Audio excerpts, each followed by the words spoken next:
You're listening to WZYE 95.9 FM. You are listening to WZYE 95.9 FM. The most influential name in Caribbean radio in the tri-state area. Broadcasting from East Orange, New Jersey. The most influential name in Caribbean radio. WZYE 95.9 FM.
They confuse us with so much life. Just come on this way. Not even thinking that we would realize. And if we criticize, we could be ostracized. We don't know who to trust. That's why I say, Lord, please listen to this prayer that comes from before. Please send us another Moses again. Oh, we just can't go on this way. Please deliver us today. Time to make them oppress us stay. So the children could see their way. Make them get on their knees and pray. Then I'll be up to judgment day. Oh, just can't make it this way. Please deliver us today. Be like the Israelites did today. Please send us another Moses again. Lord, we just can't make it this way. Yes, deliver us today. Oh, we just can't go this way. No, we just can't make it this way. Please listen to what I say. Yes, hurry up with judgment day. We just can't make it this way. No, we just can't make it this way. Once we get old and gray, and the children can't see their way. Oh, we just can't make it this way. Oh, we just can't make it this way. We like the Israelites did today. Please send us another Jesus again. Oh, oh, oh, oh, oh, oh. Oh, oh, oh, oh, oh, oh. Oh, oh, oh,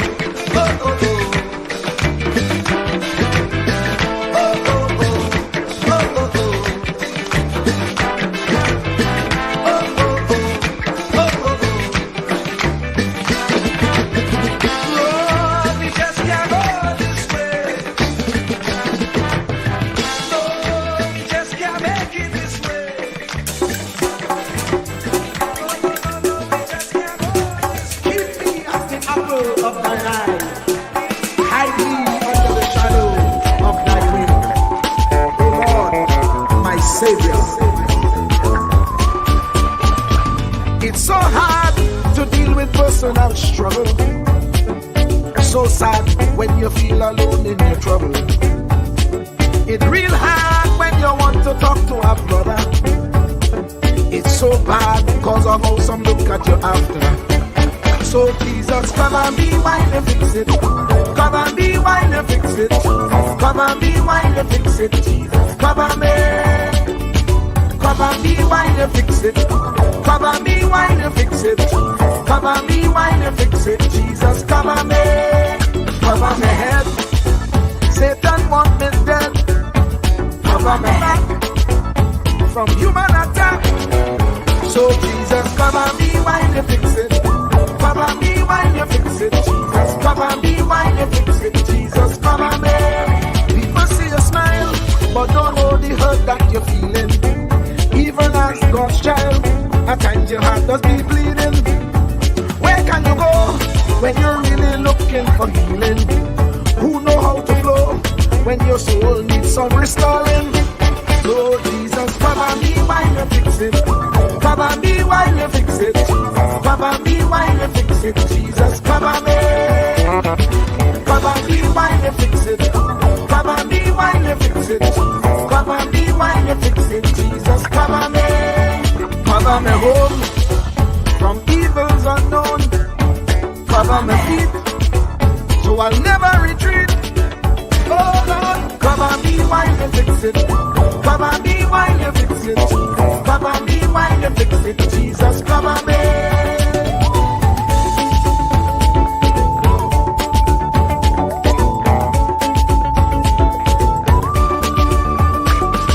Cover my brother, cover my sister, them who under pressure. Cover the preacher, every church worker, the young believer. Cover the worship leader and intercessor, every gospel minister. Cover. Jesus alone is the one who has the real answer. The one on the throne is the true and loving Father. He will hold your hand and keep you from going under. He will make you stand and let you know he's a fixer. Cover me while you fix it. Cover me while you fix it. Jesus, cover me while you fix it. Jesus, cover me.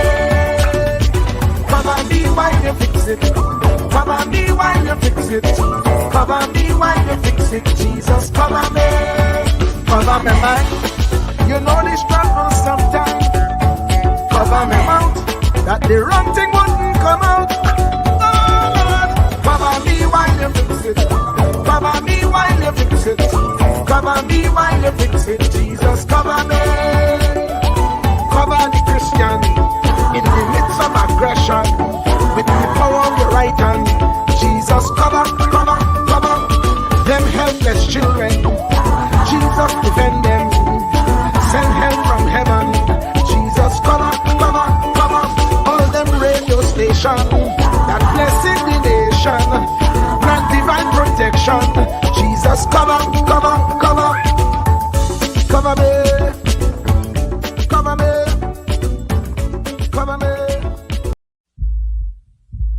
Truer words were never spoken.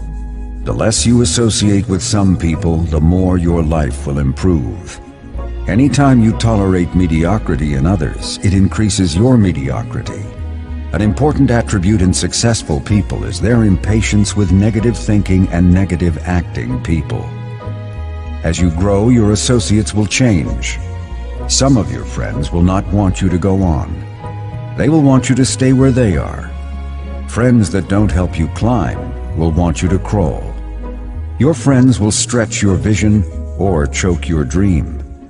Those that don't increase you will eventually decrease you. Consider this. Never receive counsel from unproductive people. Never discuss your problems with someone incapable of contributing to the solution, because those who never succeed themselves are always first to tell you how. Not everyone has a right to speak into your life. You are certain to get the worst of the bargain when you exchange ideas with the wrong person. Don't follow anyone who's not going anywhere. With some people you spend an evening. With others, you invest it. Be careful where you stop to inquire for directions along the road of life. Wise is the person who fortifies his life with the right friendships. If you run with wolves, you will learn how to howl.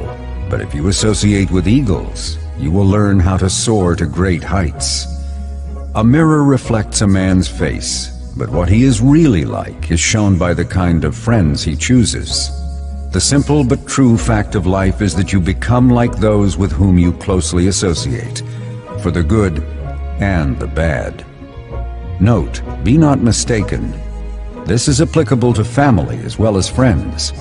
Yes, do love, appreciate, and be thankful for your family, for they will always be your family, no matter what. Just know that they are human first, and though they are family to you, they may be a friend to someone else and will fit somewhere in the criteria above. In prosperity, our friends know us. In adversity, we know our friends. Never make someone a priority when you are only an option for them. If you are going to achieve excellence in big things, you develop the habit in little matters. Excellence is not an exception, it is a prevailing attitude.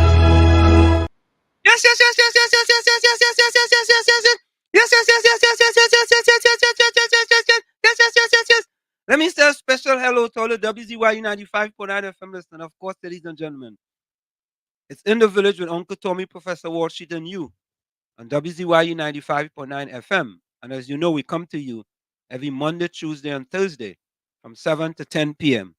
That's Monday, Tuesday, and Thursday from 7 to 10 p.m. As you know, we always say, ladies and gentlemen, doesn't matter what color t-shirt you wear. You wear a purple t-shirt, a mauve t-shirt, a burgundy t-shirt. Each and everyone is welcome in the village on WZYE 95.9 FM. Doesn't matter what planet you're from Mazatanius, Xenoranius, Sonaranius. Each and everyone is welcome in the village on WZYE 95.9 FM. And this is how we start the thing. It have our place, WZYE, where they treat you like friends and family. So if you're looking for a place to belong, going WZYE, you could come along. If you have haste, come with me. We have dad on WZYE, Santa Manate. Yeah, that's the resident love doctor boy, Dr. Rennie Muhammad. Yeah, we give him that doctor name. We give him that name.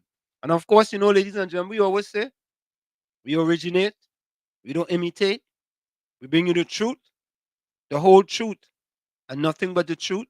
And we're the only radio program on the planet. Yeah, the only radio program on the planet with an oath/pledge to you, the people, that will bring you the truth, the whole truth, and nothing but the truth. Take a Anselm LeBon and Marshall Nesbitt solemnly swear to conduct this radio program in a true, fair, and balanced manner, ensuring that all perspectives are given equal consideration and that the information presented is objective and unbiased. We pledge to provide a platform where diverse voices can be heard, fostering open and constructive dialogue that serves the best interests of our audience and community. Our commitment is to uphold the principles of journalistic integrity and ethical broadcasting throughout the duration of this program. Thank you. And there you have it, ladies and gentlemen. Yeah, there you have it. There you have it. Our oath/pledge to you, the people.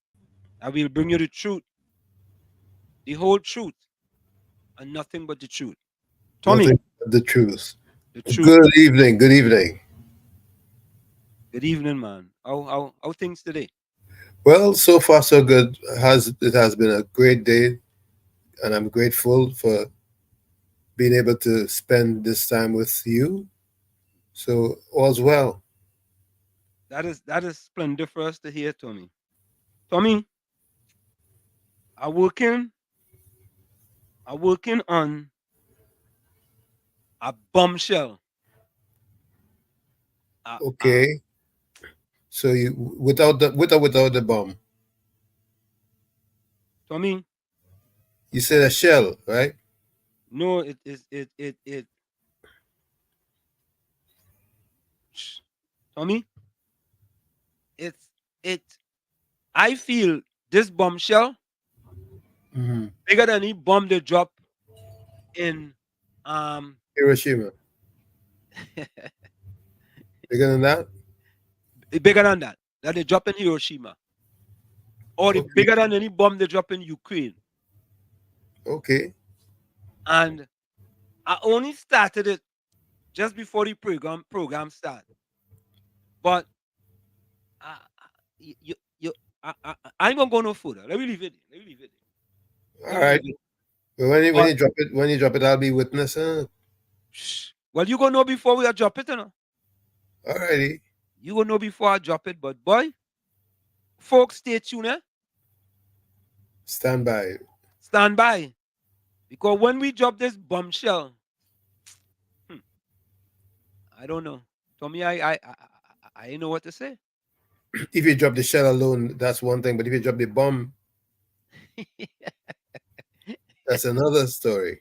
You almost just drop the shell alone without the bomb. Yep. All right, anyway, yeah. So you minimize the damage, you know. Yeah. We really don't want no damage. We don't want to. We don't consider under pressure already, Tommy. Pressure. Right. We don't want to put them under no more pressure. Pressure. Yeah, you don't want too much great fallout. Yeah, boy. Every day you wake up in Trinidad and Tobago is pressure, boy. Pressure, pressure. But Tommy, Yes, sir. I want to address something, and I'm gonna go to the chat. You see, I was really disturbed last night by what Kingsley came to this radio and talk about Donald Trump. I was, Connie, you and I are naturalized citizens of this country. We That's are both right. Trinbagonians.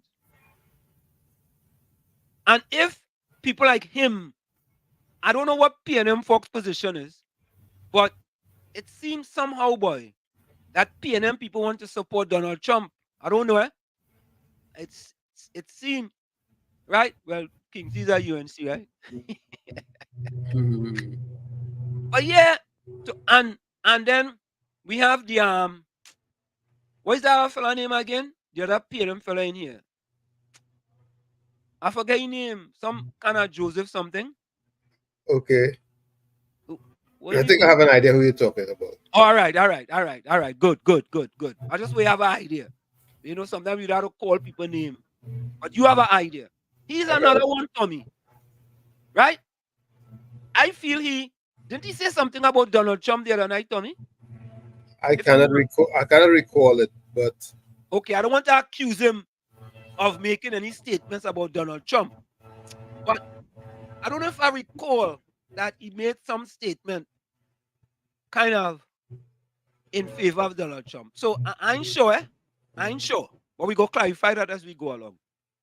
Let me just go to okay. the chat here, but I want to drop that video for Kingsley. Because anytime he come in here to me, he always had to put something about Donald Trump. And if he continues to support Donald Trump, Tommy, he don't like people, he don't like Trinidadians and people from the Caribbean and all over the world who are naturalized citizens. I say that. Because Tommy, if I don't know, boy. No, but someone was making uh, mention of that on a television program I was looking at, and they were saying that all the mass deportation he wants to do, he's focusing on people of color. He's not Did Kingsley hear that? he's not focusing on Europeans. Correct is right. Sad. But we go get into that. And I'll play a video for you guys. And this young lady, she used to be in she was under Obama's regime. But let me finish up with the chat here. I will play that before the top of the hour. Takesha, welcome. Well, Kish, you're back again. Yes, First Takesha in also the listen. first in the village. Yeah. Takesha says Tommy and Anselm, only love in the village. Caribbean soul. You Love for you inside. too, Keisha. Love for you. Yeah. Cover me, Jesus. Cover everyone in the village. Come on, cover my family, Jesus, while we fix it, but yeah, we fixing it. Yes, One Keisha. good night. Oh God. Caribbean soul is kicks, you know. He said God after dinner. Oh God. Hey, Before too. hey, look, we partner back, boy. Which one of them? Bisram, boy. Oh man, Bizram, welcome home. Welcome home. Bisram, welcome home, man.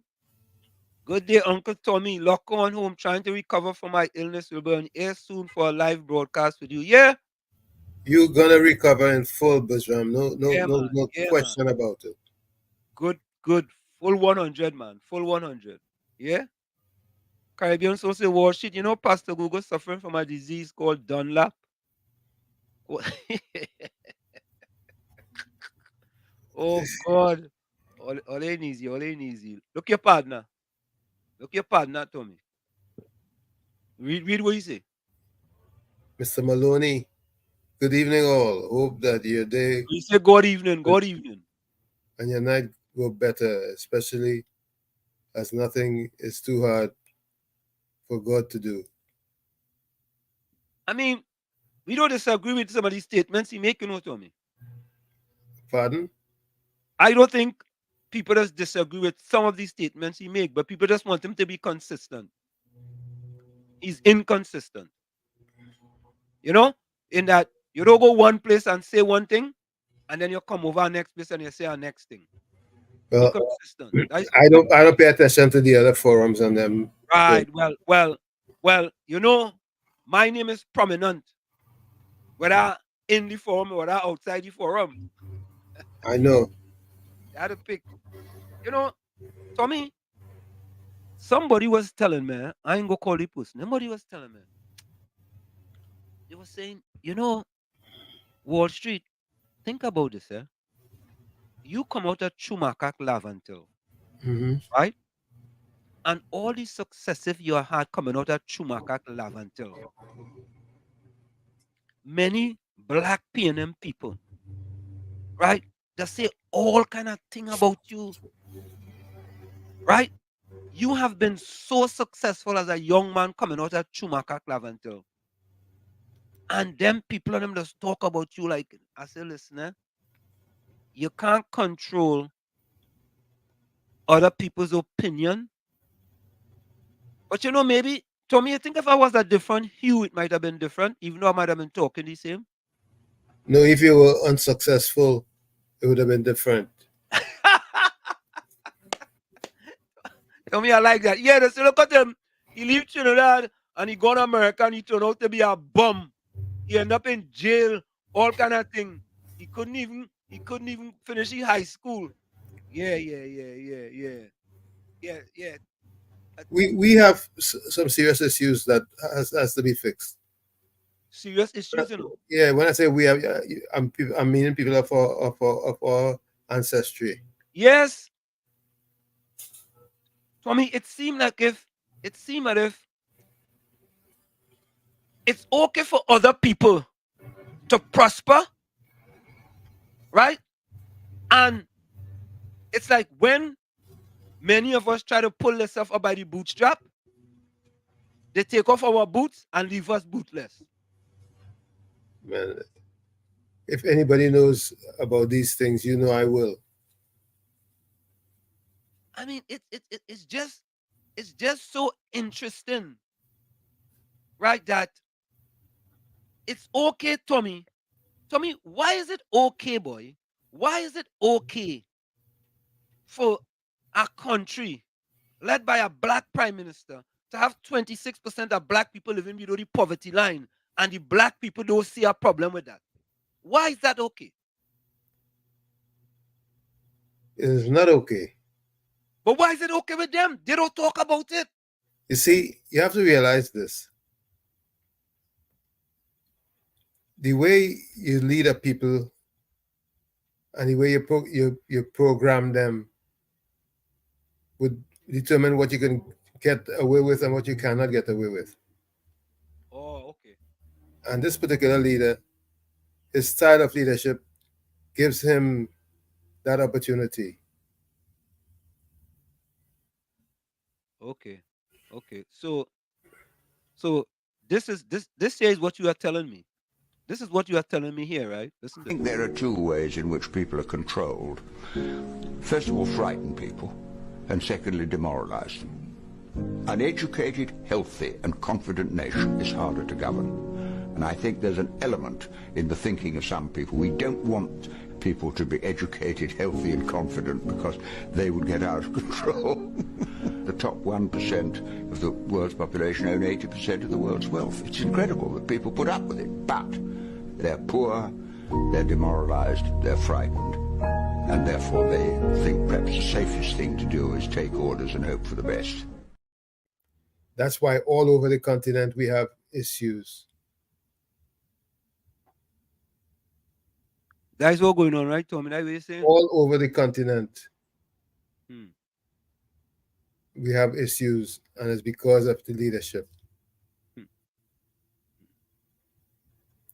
But we as a people, we have a way that we like to think the one who talks the loudest is the most competent for leadership.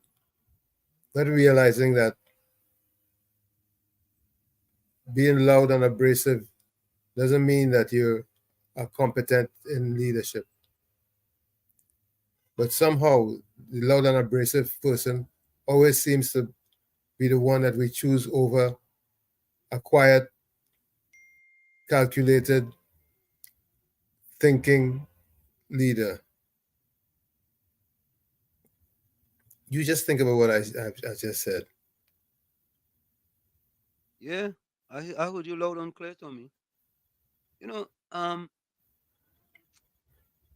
it seemed to me, Tommy, that we elect leaders, and we just need them to run roughshod over us. And we support them regardless because we elect them. Select. Say select. I prefer the word select. All right. We select them. Once we select them, we go on with them. That's it. You remember? I think David wrote that song, Go Wrong in the World? I forget what it is. You remember that? That's With the old C. whole C. Go down with the whole C. Go down. Right. We Go going north, on. go down. Go by south. Go down. Yeah. We going on with Rowley, regardless. Yeah. Mova Defender, welcome. Uncle Tommy and Wall Street. Yeah. To you. Good evening. Wall Street. Yeah. It's so sad. Mm. So sad. That Faris Alwari collect $23 million a year for the last 10 years. That is almost $500 million in rent. Yeah. Stuart Young, 106 recusals. Yeah. And we could go on and on. But as we Africans ask for something, Yeah. we're too greedy. Yep. We only self of the government. Yep. Well, if everything is free, Yep. only we know. Nobody else. Every other race coming to Trinidad and Tobago and turn multi-millionaires into billionaires. But as the African man asks for something small, Yeah. but I know it is Uncle Tommy here didn't hear this one. But also I want to add to what you say about the leaders. These elders ask every one of them, especially Lavatel and Mova, where their grandparents and great-grandparents came from and who get them citizenship. So they sell out their life, paying them till they're dead for citizenship in Trinidad and Tobago. I want to bring it down on we, the youths, to love pay them till we dead. But because we get smart and we want more, they hate us, But it's self-hate, you know why? Half of them elders, if not 3/4 of them elders, Wall Street, they didn't do nothing with their life, They didn't do nothing with their life. So they hate the self because they didn't want it more. Because new generation want more of politicians. Yep.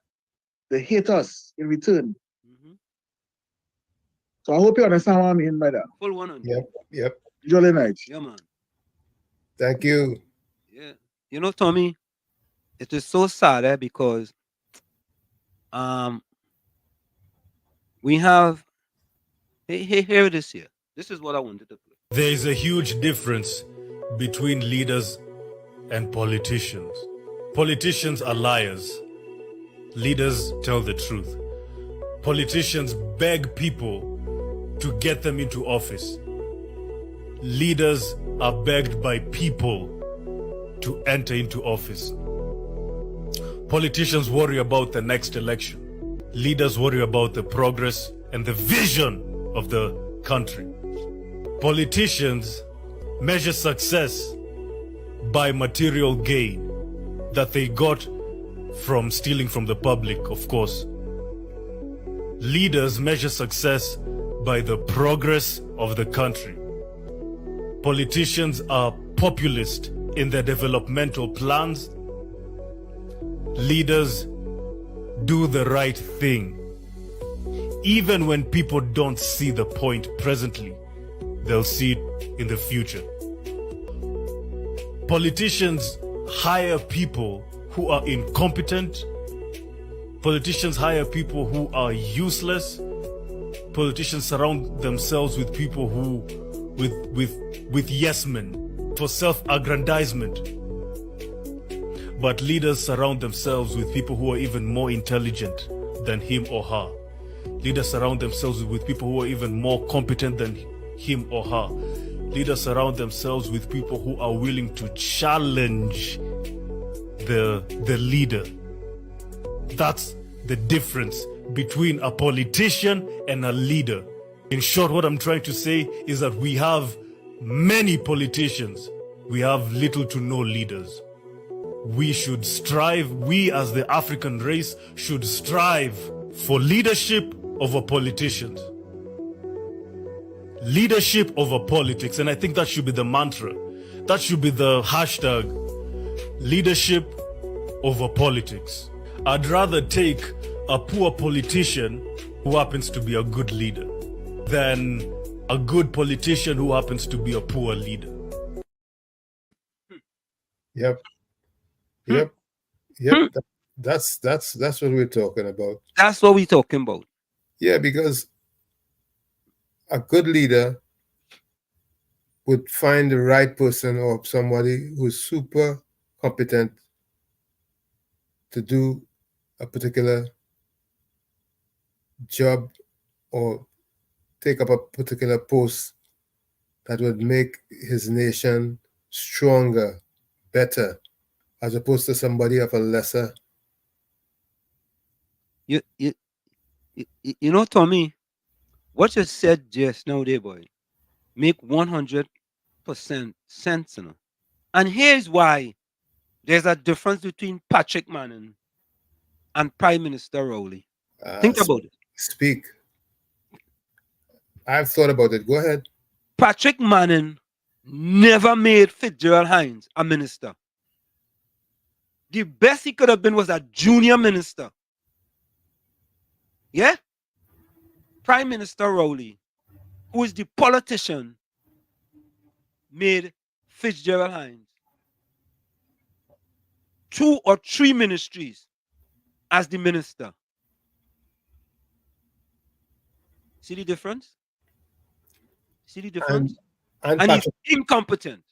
Patrick Manning made sure that he got someone of competence to handle Correct. key ministries Yes. and key roles. For example, they made a big deal about, I'm trying to remember his name, the one who did the Hyatt. Calder Hart. Calder Hart. Yeah. Calder Hart was extremely competent. Rowley is Prime Minister Rowley is the one. He's the one that run Calder Hart from Trinidad and Tobago. He was extremely Remember competent. when he went to the parliament and said, corruption, whatever he said, all go remind me. Yeah, which they weren't able to prove at all because there were no corruption. Nothing. Mr. Speaker, this corruption is worse than what it was? Some garbage. Something. Yeah? And so but he was upset that Manning didn't have Calder Hart reporting to him. Yes. When he was in housing. Yeah. But Manning knew what he was doing. The man was a leader. He knew what he was Prime doing. Minister Rowley's a politician. He put, and the prime example is Fitzgerald Hines. But not just Fitzgerald Hines. But there's a lot of more others. There's a lot of others. By using him as the example. He's the prime example. Yeah. Caller, welcome. Yeah, well, I listened. Good night. Calling from New York. Good night. I listened to your Uncle Tommy and Professor Wall Street. Good night to everybody. Yeah. And I'm going to get into, but a little birdie who I know myself, who's the birdie, will respectfully disagree with you, with Mr. Calder Hart. That being said, I want to just point out a couple things. But what? concerning the budget. Oh no, caller. Yes. Caller. Was Yes, sir. Collard ever convicted for any sort of corruption in I Trinidad and understand Tobago? that, but I am telling you from first-hand experience dealing with Calder Hart, who is sitting in Miami. I'm not saying this out of just maliciousness. I'm saying it because I have experienced Mr. Calder Hart's work, and I know it for a fact.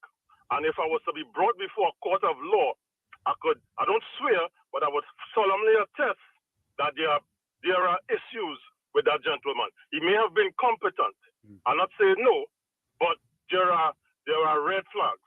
That being said, I don't want, because as I say, not because someone, with all due respect, and the law says he who alleges must prove. Mr. Calder Hart never returned to Trinidad. Never. And you know, the fact is, it is beyond a reasonable doubt when you do things. You have preponderance of evidence with civil cases, and you have beyond a reasonable with criminal cases. But I'm saying, with all due respect, I have experience dealing with him firsthand, and I know for a fact, 100%, that there are questions. And if ever that he was to return, which he said he would do like MacArthur, he didn't return, because he said he would return to Trinidad and Tobago. Just like our Christmas list returned, he never returned. Calder Hart is a Canadian who is sitting in Miami. And there are things that I would tell people concerning his brother-in-law and his wife, concerning the construction of one of the buildings during that 2005 to 2001 to 2006 building boom. I would leave you with that. Caller, can I ask a question? Can I ask a question? Go ahead. If Calder Hart was involved in corruption, right? Yes, sir. And Prime Minister Rowley at the time knew that he was involved in corruption. I don't know if there's a statute of limitation in Trinidad. Why didn't he take up the case to bring Calder to justice in Trinidad and Tobago? Professor Wall Street, yeah. You know Mr. Manning lost the election of 2010 with the possession of corruption. We feel corruption. Deception. Nobody will admit it. It's just like the win. Okay? But I'm telling you, I'm not trying to malign, because as I say, I told you before, I deal with a lot of contracts. I am becoming a lawyer. I'm not a lawyer yet, but I practice in Trinidad and here in the United States as a pro se representative. So when I say I'm being careful with what I say, but what I can tell you, if I was to be brought in front of a court of a law or a commission of inquiry, and I solemnly attest, I will tell you things that I can't say over the radio, because I don't want to get WZYE in trouble. You understand? Because, as again, he who alleges must prove. That's the tenet of civil as well as criminal law. There is a lower threshold for preponderance of evidence with civil cases, but it's a higher level. But I'm saying there are red flags. I call it like I see it. But so I will leave it at that. Go ahead. But I'm saying that I would respectfully disagree with the assessment of Mr. Calder Hart, having experienced it myself. No problem. Having experience dealing with him myself. No problem. I could tell you that. And I have no reason to lie and to cause any malignment. So that being said. But the reason I call you for is I wanted to just point out, I know this is a segue, I listened to parts of the budget yesterday, and I just want to point out something with regarding the Rowley administration, the RPNM, and Mr. Inwood. Mr. Inwood has been in power for 10 years along with Mr. Rowley. And the fact is, you are talking about 59.9 billion. We're still on the oil, gas, and petrochemical feeding and saying by 2027 things will kick up. But I just want to leave some statistics here. Mr. Inwood said, you see, he gave you 5 hours, but he went and he gave you a whole epitaph, he gave you a prologue, he gave you a monologue, he gave you everything. But let me deal with the facts here. Mr. Professor Wall Street and Uncle Tommy and yes. folk. Trinidad at one time produced 240,000 barrels of oil per day. 200, that was probably either in the late 80s or somewhere around there. I'll have to go back and I didn't get time to check that. I fall asleep when he was talking. But here what I check out. Mr. Imbert, the man who is a civil engineer who has been acting as a finance minister, and I have nothing against him personally, but he should not have been in that position. I already said Mr. Lee Hunt should have been there instead because he has the expertise. You all talk about expertise and about leadership, and there's no leadership there. Because why? Right now, Heritage Petroleum is producing only 34,000 barrels of oil per day. He said that yesterday. That is the truth. That's 68% of Trinidad and Tobago's total oil production. And the rest is being produced by Touchstone and others. That means we're only producing 50,000 barrels of oil per day. And we have not discovered new oil. We've been producing oil since 1921. That is number one. Number two, he talks about in 2027 about the Coquina Manatee and the Lauren gas field and all of that with Venezuela, which will come on stream sometime in 2027. Shell is going to come on, but it's only going to produce about 750 million MMBTU per day. That is going to be about 25% of our current production. We were once at 4.3 billion cubic feet of gas, Uncle Tommy and Professor Walsh and folks. We know at about 2.6. So even when, if the Lauren comes into fruition and the Coquina Manatee or whatever they're talking about, as well as the Dragon gas, that's only going to probably bring in about 1.5 billion cubic feet, if so much. And you're going to have natural decline. You are going to have natural decline. That 2.5 or 2.7 billion cubic feet is going to drop. So everything is going up. All the debt financing is going up.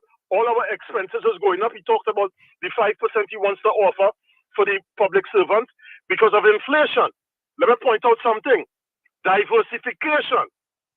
He talked about Pantry and Bago. And you and Uncle Tommy and the rest on your Mr. Baker, son coming, right? Pantry and Bago is going to go into a building, and here's the kicker, which people are not paying attention to. The building is going to cost 120 million. It's 6 stories.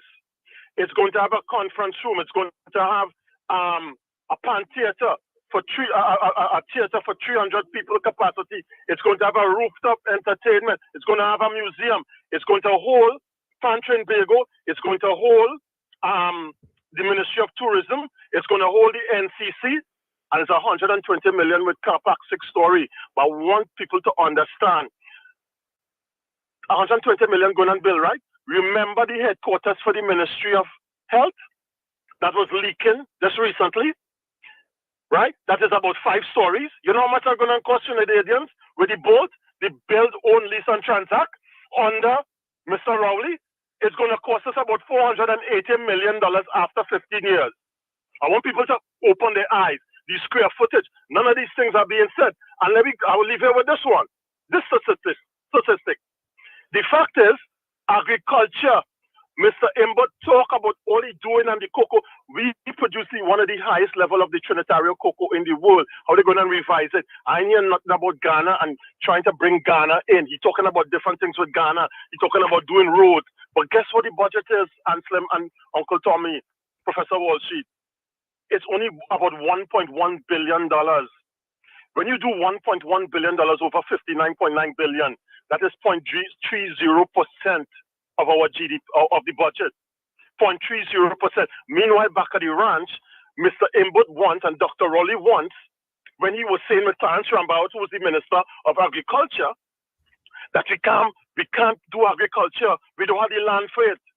Now they have a 25% threshold to be self-sufficient. But here what's going on. In 2022, the agricultural imports was 1.23 billion US, over 7 billion. In 2024, it is about 1.1 billion or something like that. But yet, the allocation for agriculture is 1.1 billion TT. And out of that 1.1 billion, I rounded it off. Let me say 1.2.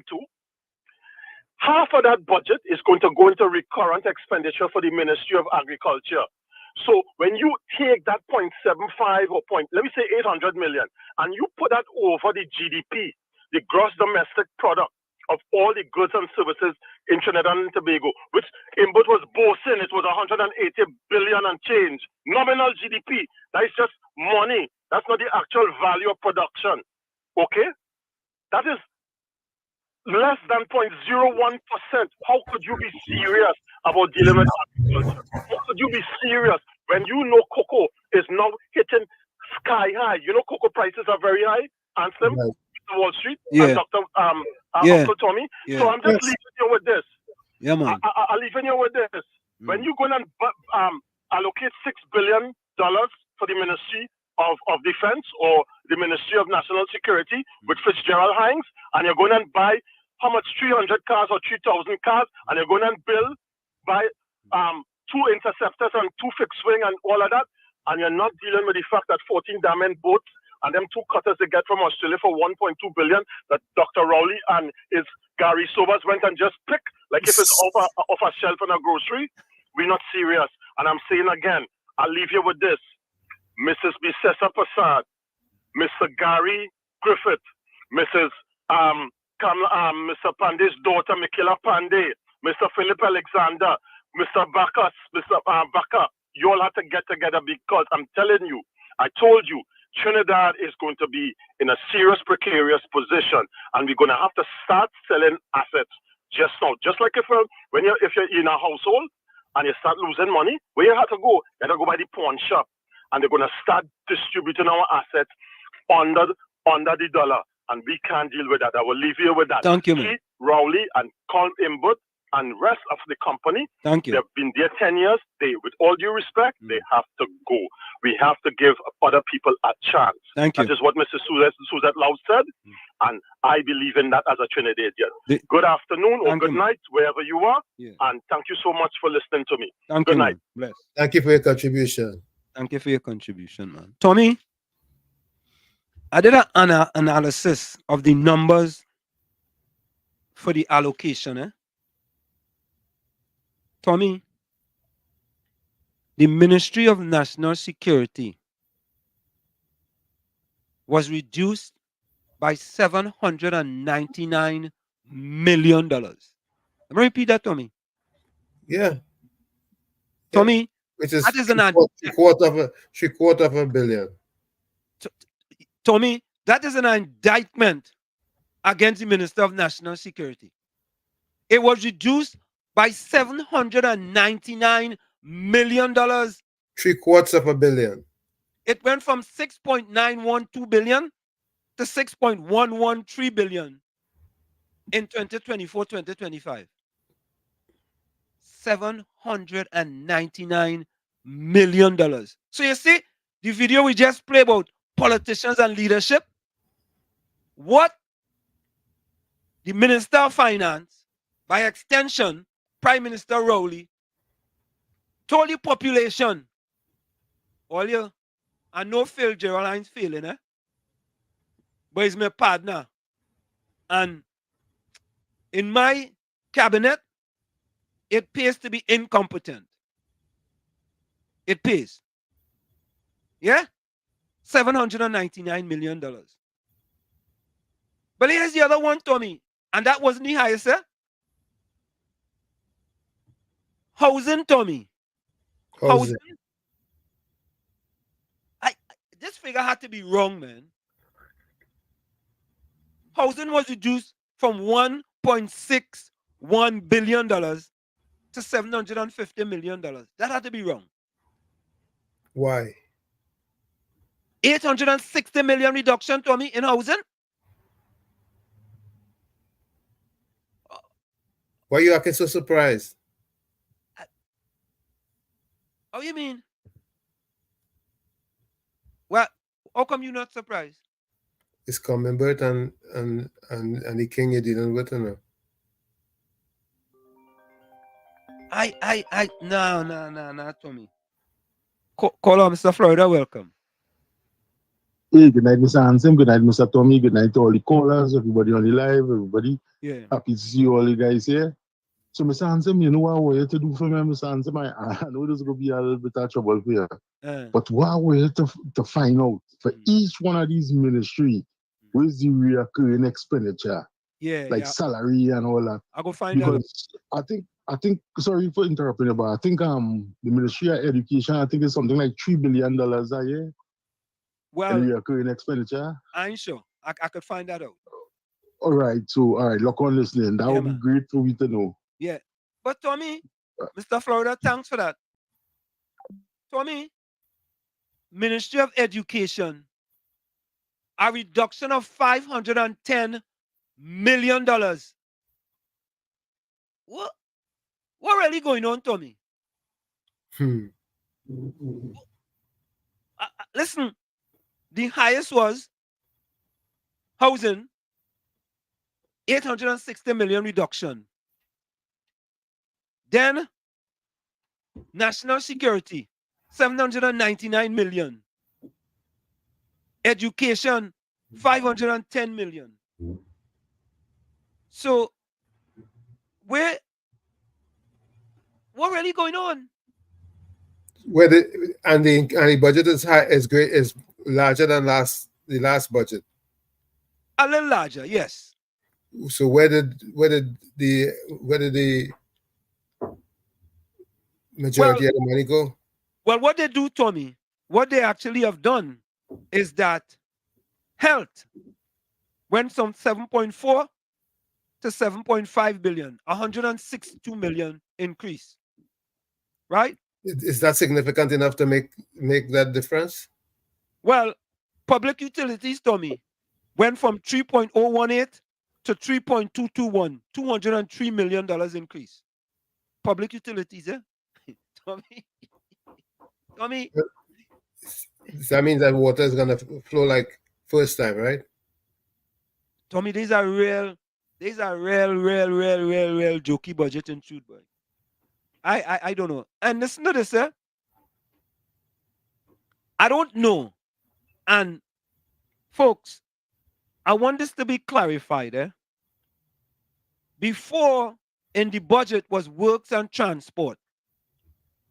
Now I think I made an educated guess here that they have separated now into infrastructure and transport.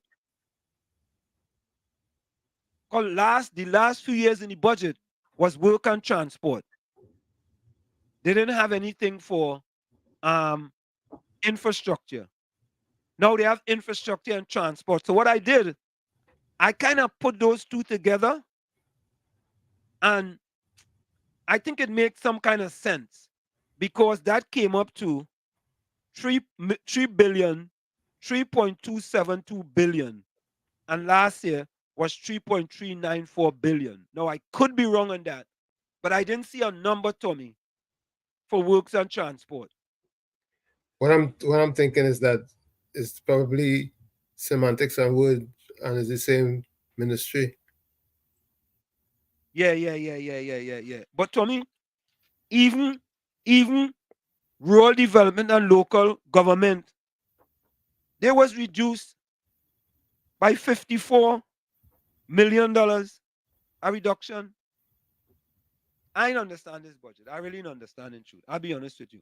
When we come back, we're gonna get into that. We see the storm is in the chat. Diana Benskin, the Onyx Wave, welcome. Ban Meha, welcome. Mr. Rima, welcome. S. West, welcome. Denise G, you're inside. Fox, PNM Fox, you're inside. Look, PNM Fox. Look, PNM Fox coming. Kolahat was a fraud. Manning met Kolahat and a plane and brought him to Trinidad to destroy the country. Kolahat destroyed the country. Yeah. Yeah, Fox. Kolahat destroyed the country. You hear that, Tommy? Yeah. Who probably hired again, Tommy? Was responsible for the hire? Kolahat was in charge of that. Oh, and that destroyed Trinidad, right? It looks that way. Yeah. Sorry, all you. You hired destroyed Trinidad. Yeah. He just what about all the other things you're responsible for? Them things destroyed Trinidad, right? Yeah. But I have a bombshell, you know, but whenever I should drop that bombshell tonight, Tommy, boy. Don't hold back. Tommy, I want to put it out on social media, man. I want to, but all right, You could drop it and then do the social media to back it up. All right, I'll go drop it. I'll go drop the bombshell tonight when we come back. I'll go drop it. To our loyal listeners and followers, when we come back, we go drop a bombshell of all bombshells. This is worse than a tsunami. Yeah? Folks, we'll be right back. Stick and stay. When we come back, it's not them kind of bombshell where they just drop a 91.9, you know. When they say they're going to drop a bombshell, it's just a shell and it's a conch shell. They just drop it. We drop in bombshells. Folks, we'll be right back. Don't go nowhere. It's In the Village with Uncle Tommy, Professor Walshit, and you. Don't forget Sherry Live, WZYE 95.9 FM on Facebook and X, WZYE TV and YouTube. Subscribe. We'll be right back. You're listening to WZYE 95.9 FM. You are listening to WZYE LP 95.9 FM, the most influential name in Caribbean radio in the tri-state area. Broadcasting from East Orange, New Jersey, the most influential name in Caribbean radio, WZYE 95.9 FM. She's going to be singing Plight of My People. Make some noise for Lady Gypsy.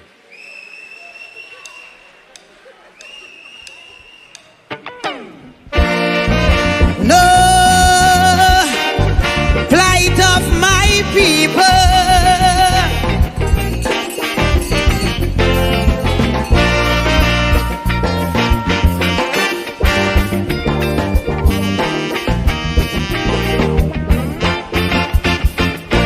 Too much a one thing good for nothing. Too much a good thing never enough. I don't know why my black people cannot see. No party never care about we. Every election we so devoted. How we love up we PNM. As soon as election come and go, it's only problem after problem. How could we cope? Man lost the hope. I ain't seeing no solution. Every time PNM come in power, it takes a toll on black man. I don't want to song like a racist, but this is what I can see. They just take care of the race, but they damn well know they have we. I want to ring my bell, wake up Eric Williams, tell him the party found him PNM needed immediate attention. Ring my bell, wake up Mother Cornhawks, tell she to cast a spell on we party, not what it used to be. I ring my bell, I ring my bell down there.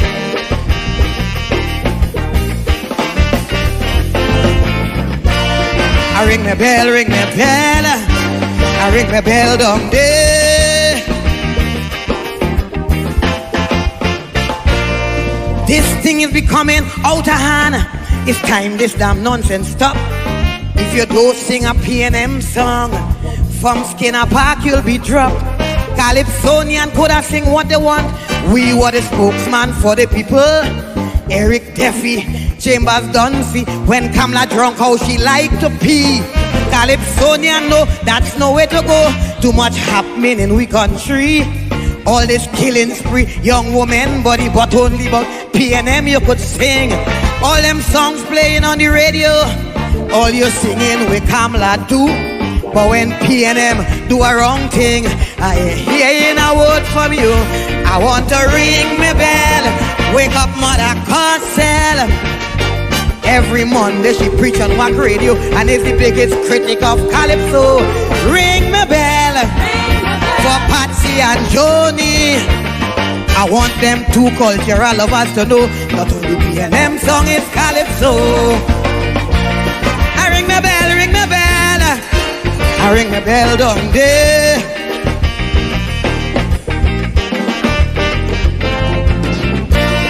I ring my bell, I ring my bell down there.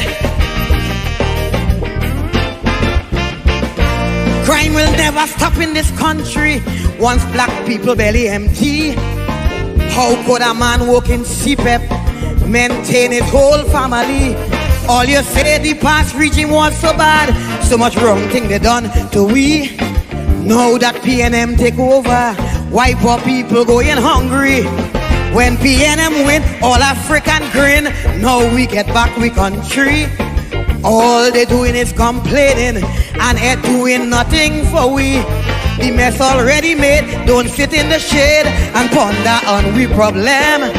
Get off your ass and do it fast and find a way to solve them. I want to ring my bell, wake up Randolph Burrows.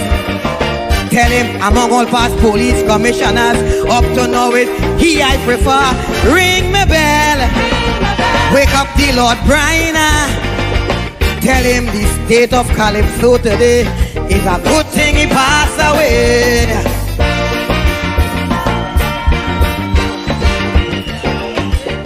And of course, that is the one and only Lady Gypsy Boy.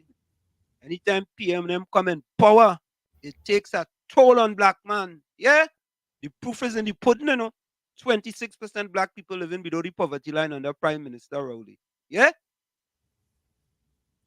Predominantly black kids scoring under 50% in the STA. Caller, welcome. Caller. Walt. Yeah, we hearing you. Don't drop that bomb yet. I'm going to pick up 2 white poles from the yard, 2 command poles. And when I come back, I'm going to tell you when to drop it. All right. Don't drop that bomb yet. All right. Yeah. I had to go in my car. You go text me, let me know? Yes. All right, text me. Right. Yeah, man. I play for Tommy too. Yeah. Yeah. Yeah, man. All right. Yeah. Tommy.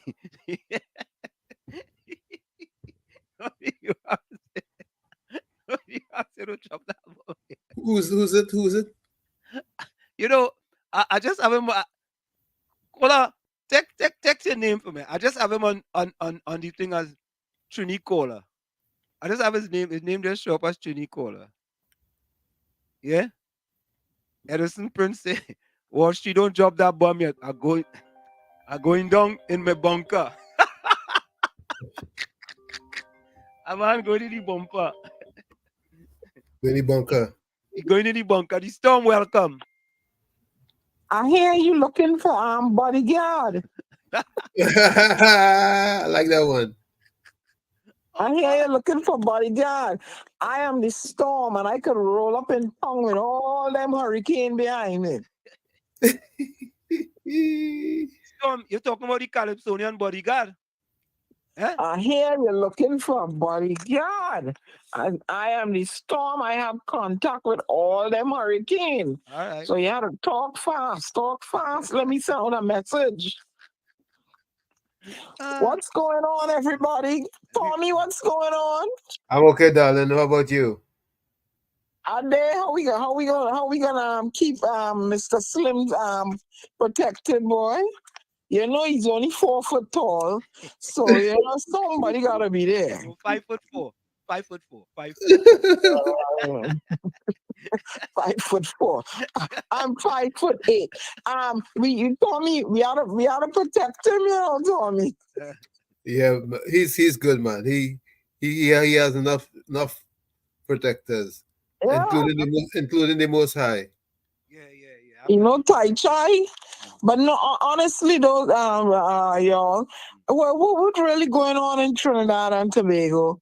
I'm being with you're asking the already economically emaciated people to tighten the belt some more.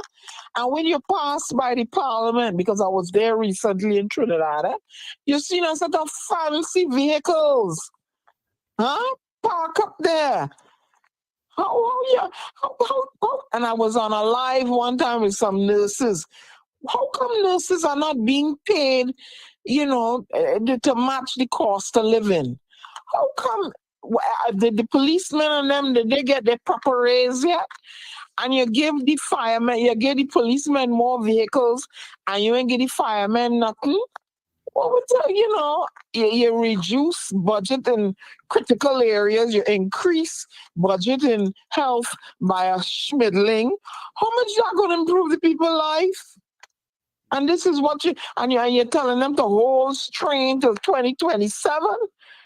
Why are you making that kind of statement? Were they planning some kind of thing to fix the election or what? How we have the power to people hold strain to 2027? I confused. Supposing he's ousted and the incoming people can fix the whole program. But Storm, in your opinion box, starting a new business on Timu, he ordering belts from Timu. He's starting a new business. A belt business. He ordering belts from Timu. Yeah, it's these people already they emaciated economically. Where they gonna hold up the belt? Where they gonna hold the belt? Around their waist, around their neck? I mean, come on, man. Come on, Colin and Bert. And you know what I don't understand yet? How come them in get up and stand up for the rights like Bob Marley tell them to? Not Trinidad, yeah. I don't see nobody making a stance to get up and go and walk in the street and say we done. We ain't walking no more for this. No. The only thing they're working for is carnival. Yep. Oh. You see why it's called by itself a Bajan? You can't go and tell Bajan them thing. Bajan walk and then shut down the whole place long time. Yeah. I don't know, like all eat too much callaloo and Sunday coming, got all the brain fuzzle or something. Look at what happening with get up and go march. Look what happening in the port right now in the US. Close up the place. Don't do no work. They don't have enough people to cover your jobs. And they'll get a message sent to them. Look what madness you doing. I have to tighten my belt again. Yeah, no, and some of them can't find the book list. They fill the book list yet. Tighten your belt. They fill the children book list yet. And you want me to tighten more belt? Yeah. And they're sitting on and taking that? What do you mean? No. You gotta send a message somehow. We can't go on this way. I call that what I'm explaining says, we just can't go on this way. Yep. Well, anyway, to the listeners and Slim, I just wanted to let them know I had to take a break because I was not feeling well. Thank you very much. All right, I had to take a break. Pain. I was in some pain. I needed to take a break and get myself attended to. But it's really nice to hear you, though. I'm on the mend. Yeah, man. I'm 95% back, Too much pain, boy. That back pain ain't no joke. But thank God I live in a country where we have proper health care. There we go. Hear the operative word. I could say what I want to say about Biden or Harris, and I still get a proper health care. Correct is right. No demonization. Yeah? Victimization. I can say what I want about Trump. I get proper health care. Yep. Nobody demonizing. And it's stop demonizing people when in Trinidad and Tobago when they speak up about injustices they feel. What they're supposed to do? Sit down like bebes all their life and then just take what you all slam down their throats? Yep. How much more you think they can go on? How much more? That's a good question. Anyway, that's the Storm's input for today. Thank you. Good night, listeners. I'll keep tuning in on social media. All right, cool. Appreciate you. Thanks a lot. You're welcome. Yeah. Tommy, let me play this for some people. I don't know if you all remember this one. Tommy, you might remember this. I don't know if the people remember this. Listen to this.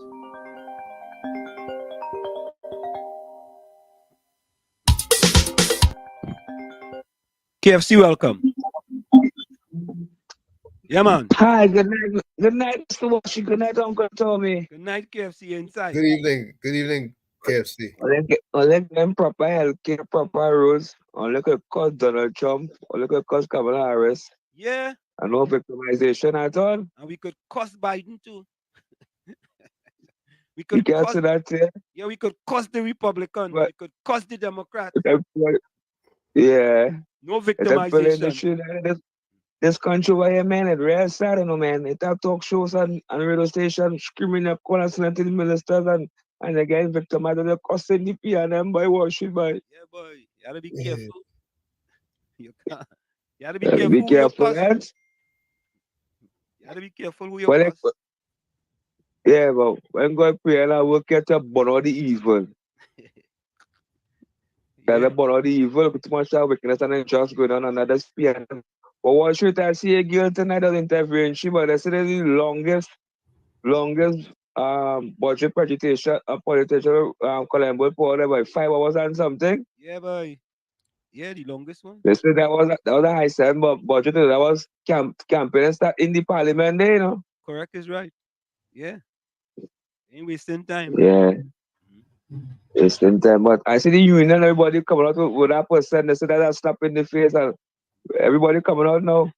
Yeah, that'll come out of the hole now, boy. That'll come out of the hole. Yeah, they don't come out. They say that $2 they put there. Yeah. That's for the voter base.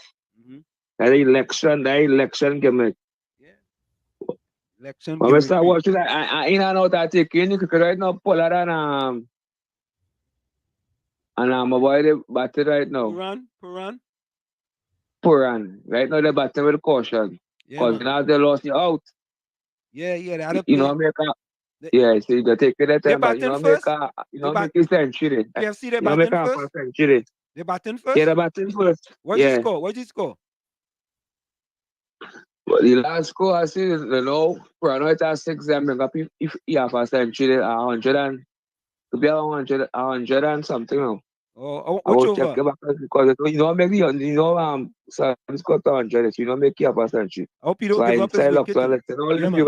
All the viewers, Brooklyn and all my foreign family, all the people will be fight out there from abroad.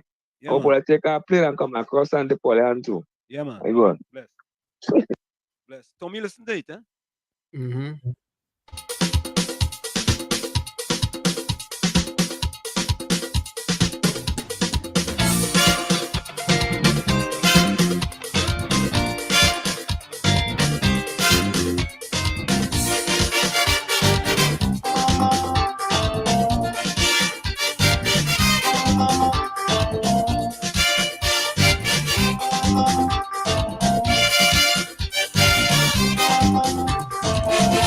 If you find me fresh looking fret, it's something that really get me upset.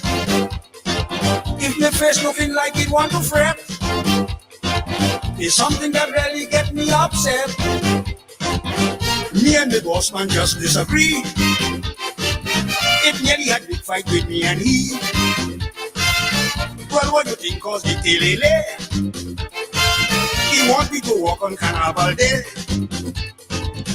I tell him, no, Mr. Vida, don't ask me to walk for Carnival. Mister, if you want to be me pal, don't ask me to walk for Carnival. This could have serious bacchanal. Don't ask me to walk for Carnival. Like Judah could get on radical. Don't ask me to walk for Carnival. I walk in Wednesday. I walk in Good Friday. I walk in Christmas Day. I walk in New Year's Day. But from Tuesday morning 2 o'clock, don't ask me to walk for Carnival. I don't want to hear nothing but walk. Don't ask me to walk for Carnival. Especially when them seagulls start to rock. Don't ask me to walk for Carnival. And the Juve posse start to flop. Don't ask me to walk for Carnival.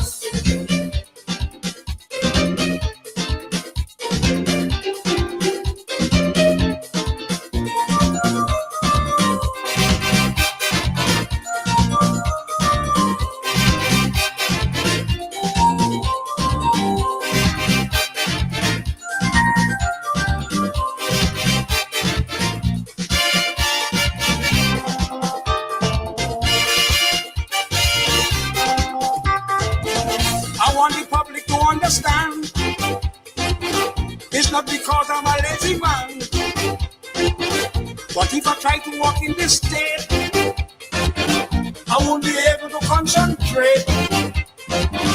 Imagine I'm walking in a factory and a Juve van passing near to me. Well, what do you think will happen as man? I'll leave me walk and jump in the van. I tell him, no, Mr. Vidal. Don't ask me to work for Carnival. Mr. If you want to be me pal. Don't ask me to work for Carnival. I rather lie by the dial. Don't ask me to work for Carnival. Than to raise a stroke for Carnival. Don't ask me to work for Carnival. I walk in Ash Wednesday. I walk in Good Friday. I walk in Christmas Day. I walk in New Year's Day. But from Juve morning 2 o'clock. Don't ask me to work for Carnival. I don't want to hear nothing but work. Don't ask me to work for Carnival. Especially when them silver start to rock. Don't ask me to work for Carnival. And the Juve buses start to flock. Don't ask me to work for Carnival. Tommy. Yep. Joe asked me to work for Carnival, boy. Right? That's the only time. That's the only time. Yeah, them 2 days, no public holidays, you know. But Joe asked me to work. But you see what's going on with dock workers here in the US? Yeah, I see something about that, man. Didn't they have a protest? Their strike. From midnight last night, they strike. Yeah. I ain't really follow it. But you know the kind of money they're making? Nah. Plenty money, you know. And they go fix that quick. They go fix it. Without overtime, they make like two grand US a week for 40 hours. Oh God. Wow. Tommy, here is a person who we haven't seen in a long time. Remember Run DMC? Mm-hmm. I don't know. He says, "Nadia, you're here for real." I know what you mean by that. Who you asking? Yeah, Nadira. Yeah, he asking if she here for real. I mean, I don't think she here for fake. Neither do I. She said she was looking at cricket. she gave me cricket scores. Nadira give you up stores in the cricket, boy. Hey, KFC, will you give you information about Pollard batting and he out? Pollard out. As soon as KFC said the man batting, he get out. KFC, watch yourself, you know. Tommy, all right. Since we talk about the bombshell, let me get the bombshell. How should I set this up? From the start. So, all right, let me go somewhere. Let me read this first. You know what? Let me see something. Let me see if I have it here, Tommy. Okay, hold on. All right, let me see something, Tommy. Let me see if I have it here. This is a review of the budget, right? I want to see something. I think it might be in here. No. Nothing there. No, not there.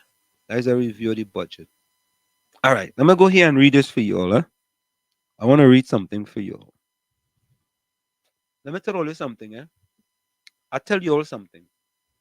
This government does not do due diligence. Let me repeat that. Tommy, this government does not do due diligence. From day one. From day one. It took me less than 5 minutes to find out this. Bombshell. Another bombshell. Bombshell. All right? I'm going to give it to you. This is the laziest government I ever experienced. Oh, Tommy.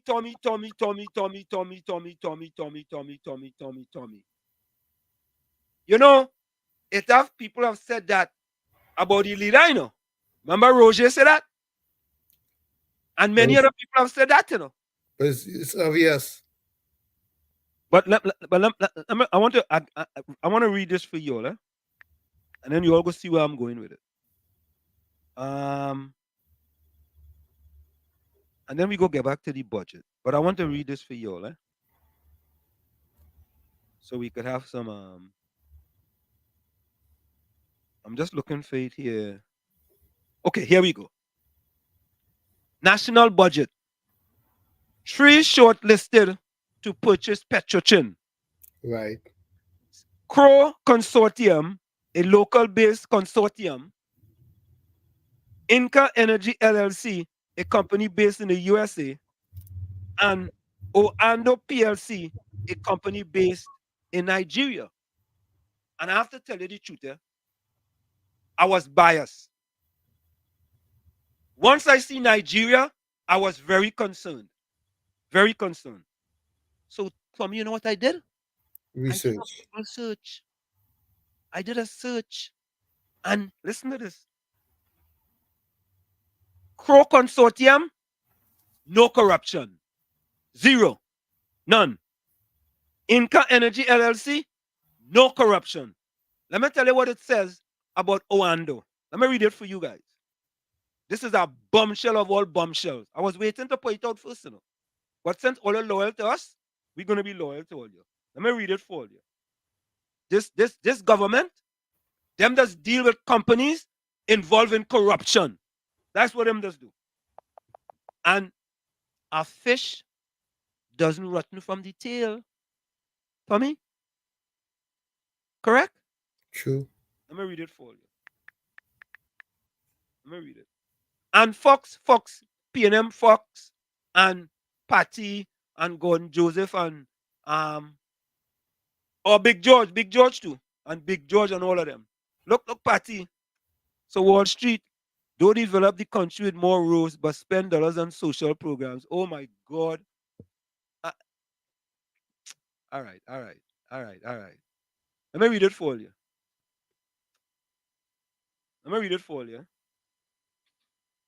Listen to this. So I asked the question, Tommy, is Oando PLC involved in corruption? Hey, what do you bring back to me? I'll read it for you. Yes, Oando PLC have been involved in several controversies and allegations of corruption in Nigeria. The Securities and Exchange Commission of Nigeria conducted an investigation into Oando PLC and found serious infractions, including false disclosure, market abuses, misstatement in financial statement, internal control failures, and corporate governance lapse. Additionally, there have been allegations of company ties with convicted former governor of Delta State, James Ebori, which have drawn attention from anti-money laundering authorities in the United States. But went even further. He didn't stop there. Here is the press release. Listener, that's what I'm telling all you. We originate, we don't imitate. We don't imitate. We don't make it up. This is the SEC Nigeria now. Following the receipt of 2 petitions by the Commission in 2017, investigations were conducted into the activities of Oando PLC, a company listed on the Nigerian and Johannesburg Stock Exchange. Certain infractions of securities and other relevant laws were observed. The commissioner further engaged Deloitte and Touche to conduct a forensic audit of the activities of Oando PLC. The general public is hereby notified of the conclusion of the investigation of Oando PLC. The findings from the report reveal serious infractions such as false disclosure, market abuse, misstatement in financial statement, internal control failures, and corporate government lapses stemming from poor board oversight, irregular approval of directors' remuneration, unjustified disbursement to directors and management of the company, related party transaction not conducted at arm's length, among others. And it goes on, as part of the measures to address these violations, the Commission has directed as follows: the resignation of the affected board members of Oando PLC, and it goes on and on and on. I'm not going to read the whole thing, right? But Tommy, why it is our government under Prime Minister Rowley have a fetish for companies involved in corruption? How could they not do their homework? A simple Google search, Tommy. Simple. Yep. And these are the companies we want to bring. You want to bring them to Trinidad to run an oil refinery? Eh? Really? Why it is? I want to hear the excuse now. I go put it out on social media. Right? I want to hear the government excuse now. Oh, that was in the past. Oh, if Boeing involved in corruption, you go stop doing business with Boeing. You know, you go hear them. Boy, I don't know, boy.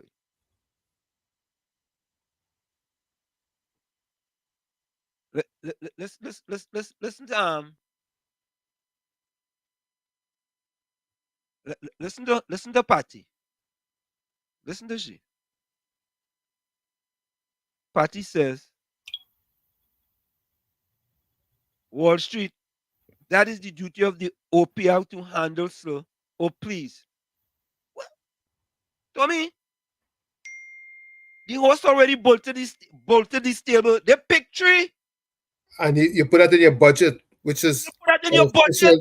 Official document. In your official document. And you didn't do your due diligence. And you didn't do your due diligence.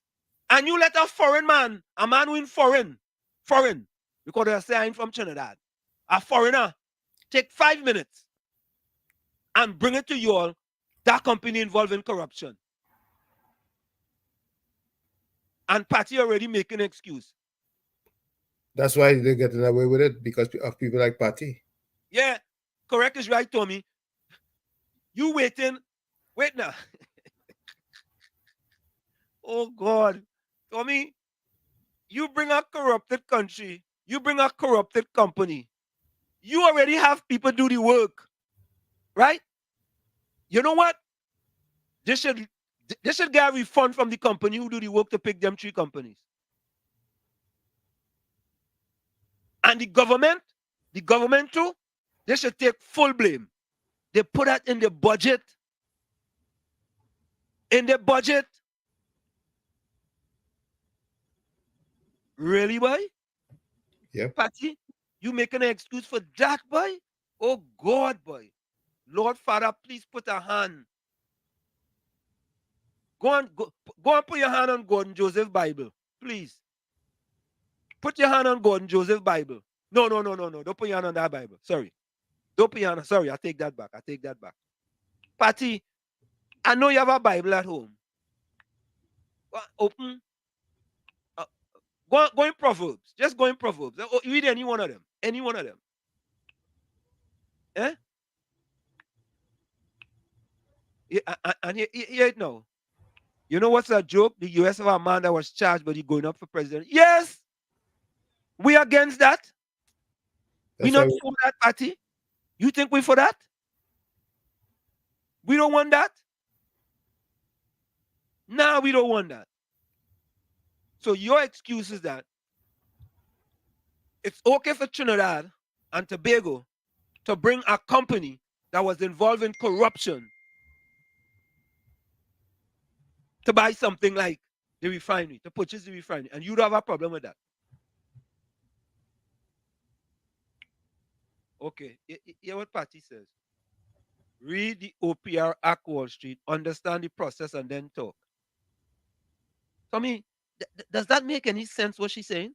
Total rubbish, for the mere reason that you have an official document that you publish as your country's guideline, or should I say blueprint, to run for an entire year, and you then do your due diligence to make sure that your document is airtight. Simple. And Tommy, I didn't just Google. I Google all three of them, for corruption, all three of them. That's right. You research all. Three of them. And they could have done the same thing. Simple.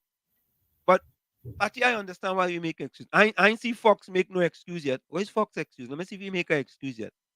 Let me see if PNM make an excuse yet. Let me see PNM Fox. I thought Scotia was doing the appraisal of the companies interested in the refinery. They did. PNM Fox, they did. That's what it says.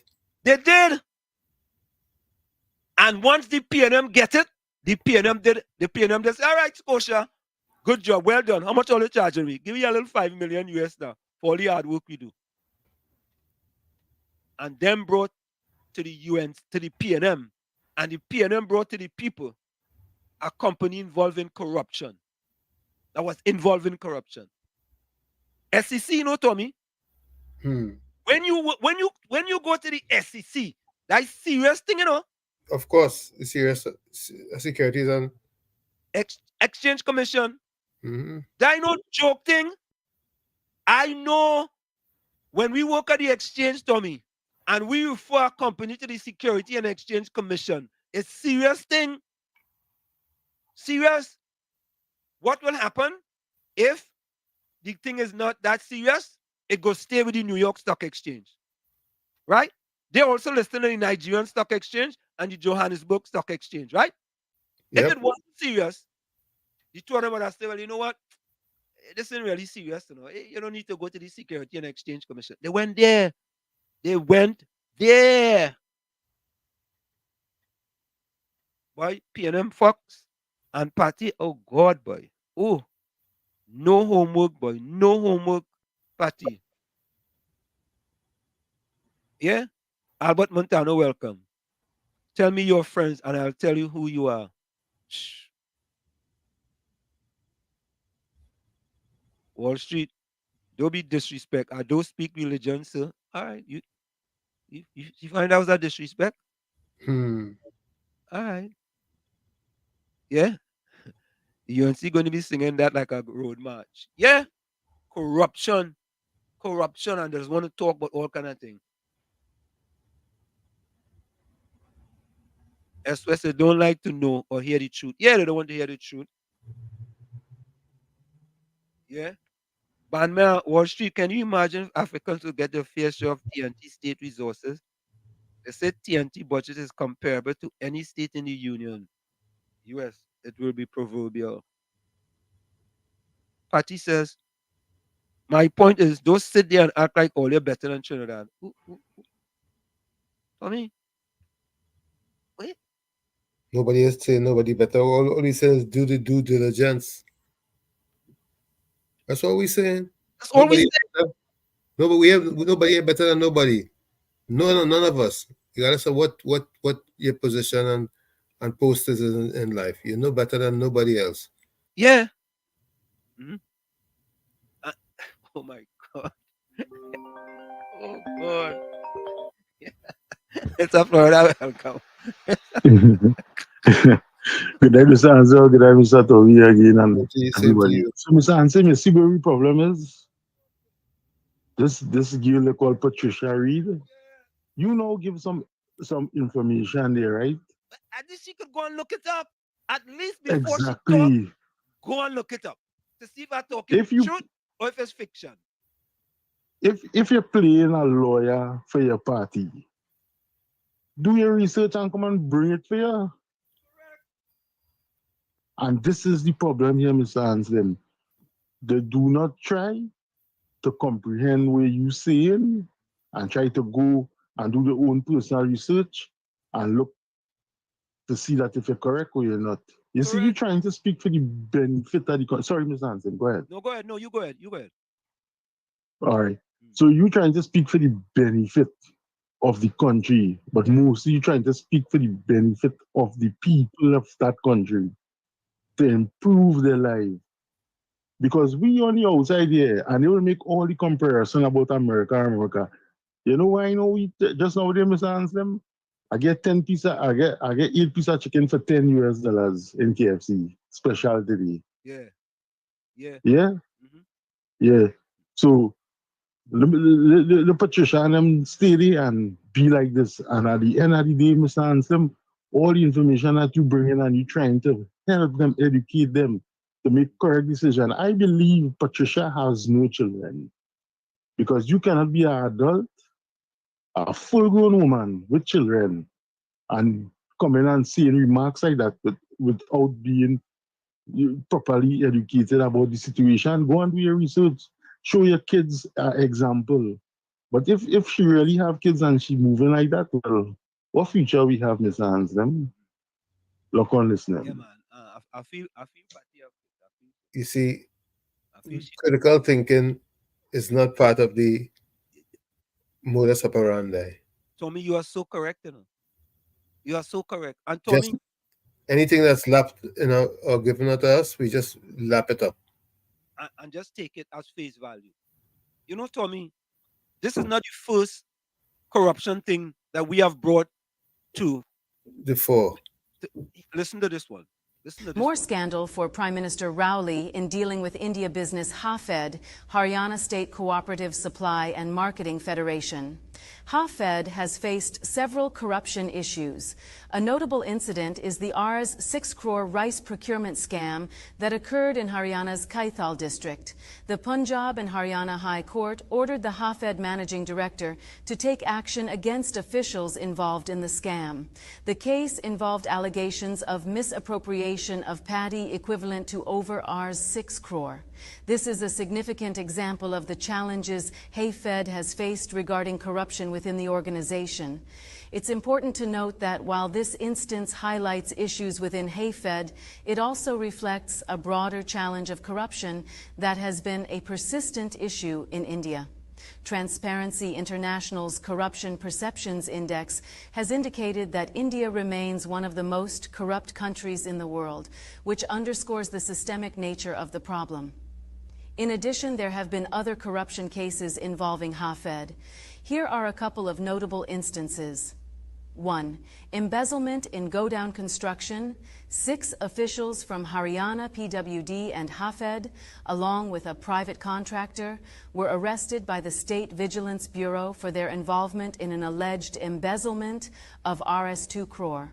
This occurred during the construction of a go-down for HAFED in Borsaidan village of Kurukshetra district in 2016. 2. Graft case in Taraori. The Anti-Corruption Bureau in Karnal arrested 3 HAFED officials posted at Taraori in a graft case. 2 were caught red-handed and 1 was arrested later. A sum of Rs at 12.52 lakh was recovered. These cases highlight ongoing issues with corruption within HAFED and reflect broader governance challenges in the region. These are some examples of the corruption issues faced by HAFED. How can Prime Minister Dr. Keith Rowley allow his government to engage with individuals and organizations in India that have been implicated in corruption activities? This is not something that, you know, it happened. We go back to Jindal, then HAFED. Tommy, what about other companies, Tommy? Think about it. True. Now people are to send me information for me to go and look to see if them companies involved in corruption to any other companies that we doing business with. Because it appears to me that Prime Minister Rowley have a fetish for doing business with corrupted companies outside of Trinidad and Tobago. Yeah, Mr. Florida. Yeah, you're inside. Oh, yeah. Sorry again for calling so fast, Mr. Tommy. But she's talking about the office of the procurement regulator, right? How much money that the Ministry of National Security give out in contract and he didn't pay to the OPR? How much it was, Mr. Ansem? 5 billion? 5 billion. 5 billion. 5 billion. Ask Patty if the OPR had anything to do with that. Yeah. Didn't get the information. Yeah. The corruption. And these people them defend it by, oh God, Mr. Ansem, let me go. Yeah, continue. Sorry. Oh God. Patty says, I pointed out to the Procurement Act, but the caller preferred to stroke your ego. Wall Street, I pointed out to the procurement. Why you pointing me to the Procurement Act, Patty? Tommy, Patty, this is not for you. Eh? If you put lipstick on a pig, what is it? Isn't it still a pig? Patty talking about procurement. Patty, the companies are corrupted company. They had no right to be in our budget of Trinidad and Tobago. No mention of them. They shouldn't have even gone for a pass first base because. Hello. Yes. Yeah, the baseball league playoff going off now. The New York Mets playing Milwaukee Brewers. They shouldn't even pass first base. As a matter of fact, Tommy, they shouldn't even come up to the plate. True. Because once you do your due diligence, and you recognize that they are not above board, They get thrown to the side. Here we go. Simple. But you know, to me, I want to give P&M Fox credit. P&M Fox not trying to defend that yet, you know.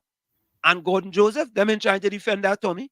I had to give them credit. You know, you had to give them credit when credit is due. And they recognize our method of doing things. Exactly. We don't make stuff up. We don't throw stuff up on the wall and see what goes stick. Vet every company you're dealing with. Every company you're dealing with.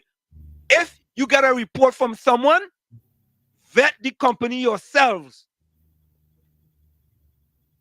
If you pay someone millions of dollars to do something, as a matter of fact, Tommy, they have a lobbyist in America. Why didn't let him vet the companies on them? They're paying him millions. I think 2.5 million every year, US. Why didn't let him vet the companies? This is not rocket science. It's standard procedure when you're doing business. Yeah, Tommy, maybe they should make me a consultant. I go keep them out of trouble. And make sure they get the right investor. Yes. Keep them out of trouble. That is what you're supposed to hire people to do, you know. Keep you out of trouble. But like them hiring people to put them in trouble. Yeah? But here is... Go ahead. Proverbs 16:16. How much better to get wisdom than gold, to get insight rather than silver. 100%, Tommy. And it appears to me, Tommy, that okay.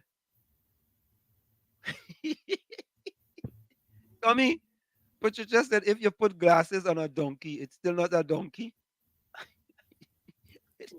She should answer that.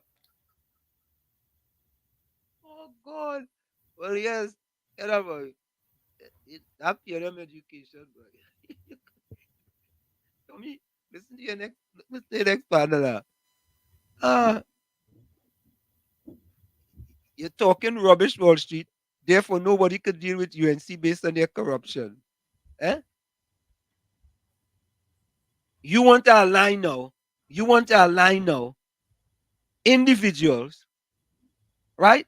This corruption charge against Oando was against the company, you know. Yeah? But why are you trying to defend that, P&M Fox? You should be telling your party, no, we want you to do your due diligence. So when you're going to spend taxpayers' money, we know we have people we can trust. You don't want people you could trust to defend your tax-paying dollars, P&M Fox? Wow, boy, all you're wicked to all your own self, you know? All you're real wicked, you know? Then we wonder why things can't seem to get right. Can't get right. Why it can't get right? Why? Because we have many duplicates of these persons. Why? I shock. I shock. That's just a little preview of how many are in that same mindset. No, Tommy, I really thought that they would have said, you know what? Nah, something wrong, boy. Something wrong with that. I thought they would actually say that. You know, we can't. It's like there's no appreciation. There's absolutely no appreciation for the right thing.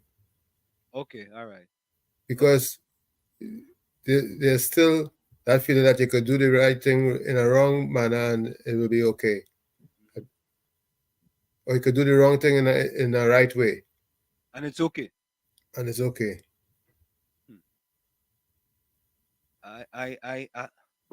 Tommy, I am amazed, boy.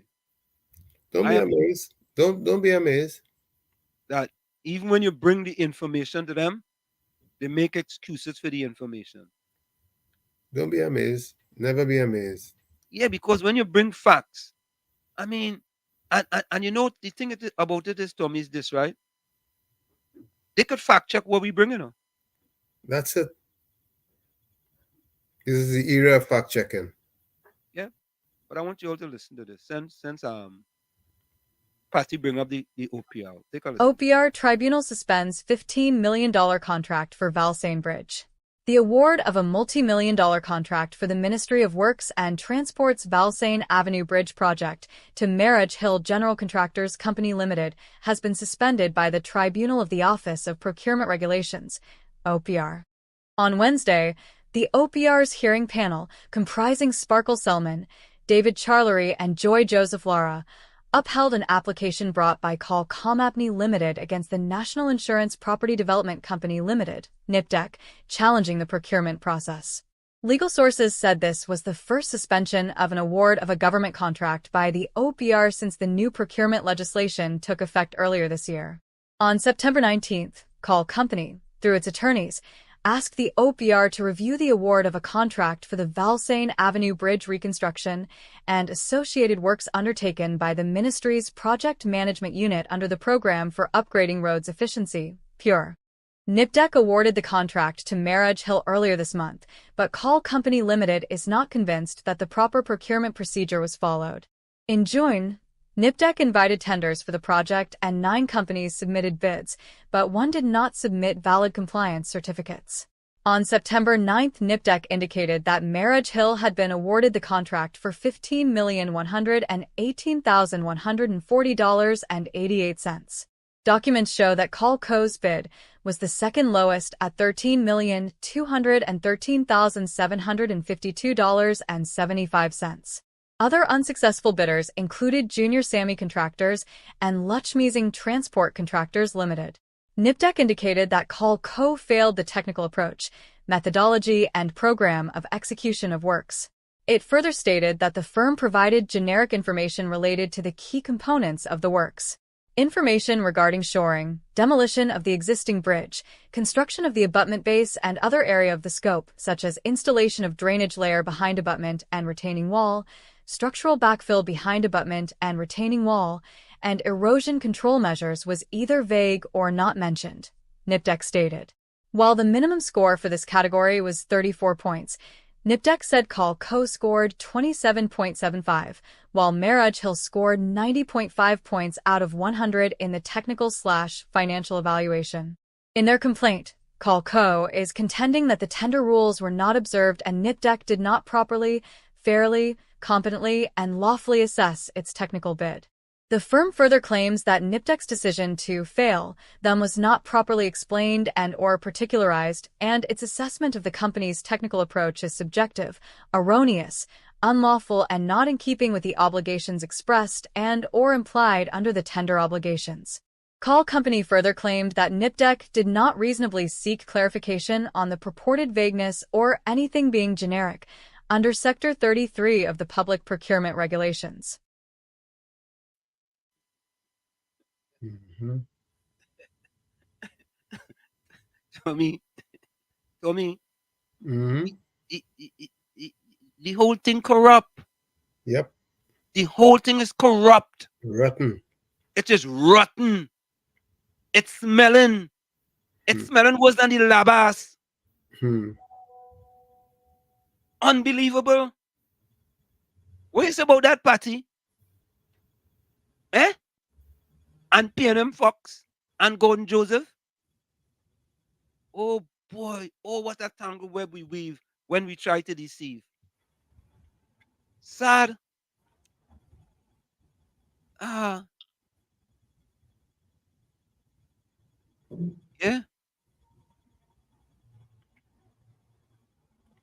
So Wall Street, this is my point. The OPR is an institution put in place by a P&M government that's working. So if your claim was true, don't you think they will pick it up? Patty, Tommy, anyway, all right. I'm not gonna. Tommy, if you shortlist 3 companies, what does that mean? Means that you are intending to do business with one of the 3.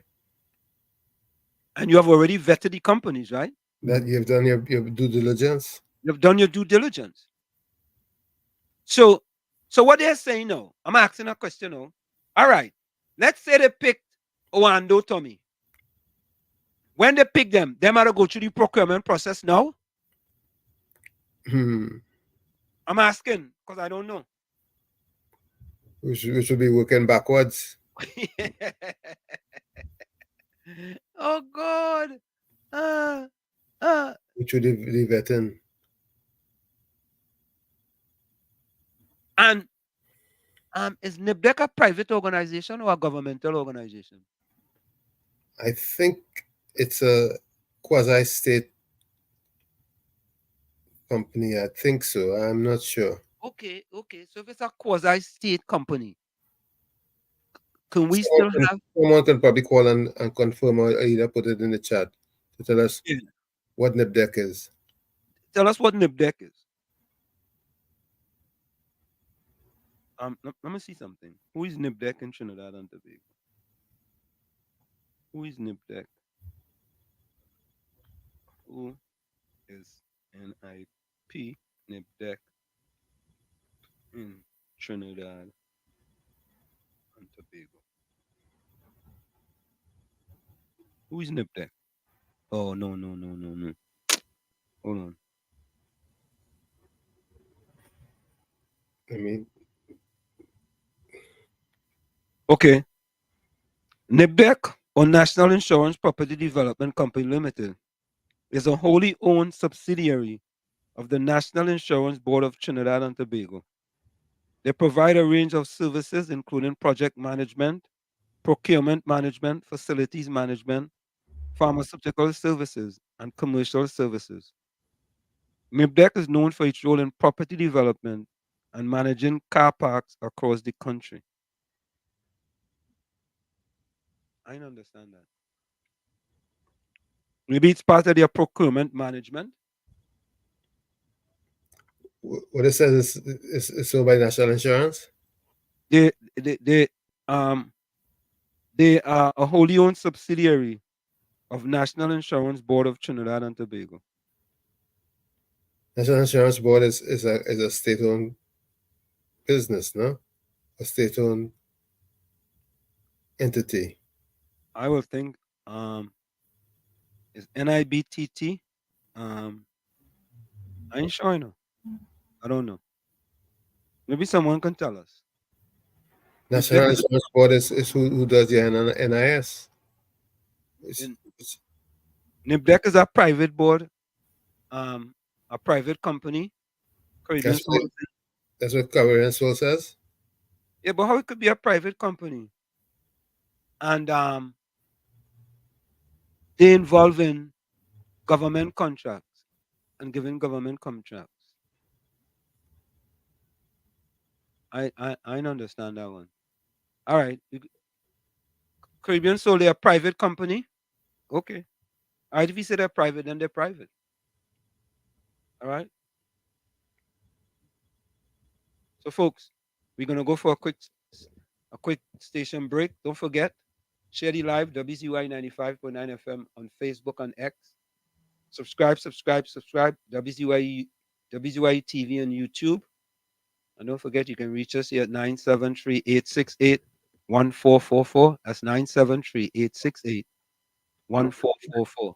Also 973-609-6509, 973-609-6509. Text and voice notes are welcome. And we'll be right back after this. You're listening to WZYE 95.9 FM. You are listening to WZYE 95.9 FM, the most influential name in Caribbean radio in the tri-state area. Broadcasting from East Orange, New Jersey, the most influential name in Caribbean radio. WZYE 95.9 FM.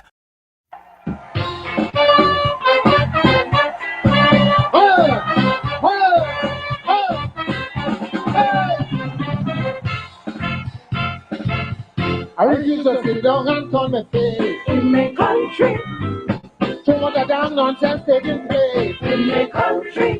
Drug men do no business and we just see in the country. Under the guise of respectability in the country. No, you can't tell your children crime doesn't pay in the country. When they speak from millionaires every day in the country. Drug control in big stores, hotels and malls in the country. And I feel like the police are no back in the country. Could you tell me where have all the good men gone? Where don't they know what's going on?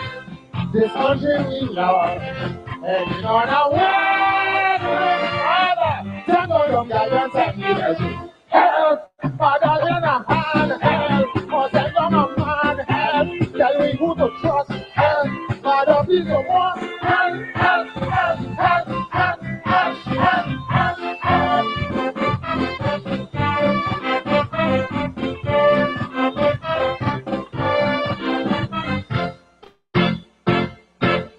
Men we respect and worship like king. We never suspect anything in the country. The drug business people living like czar in the country. Big mansions say, oh, that's not the time in the country. No, this business is run by no little man in the country. They are all well placed in top position in the country. Still, police say the nameless, they have no place in the country. So they could only make marijuana place in the country. Could you tell me where have all the good men? Where don't they know what's going on? This country we know, heading on a worship Father. Send out your guidance and leadership. Help, Father, lend a hand, help, or send on a man, help, tell we who to trust, help, Father, please you must, help, help, help, help, help, help, help.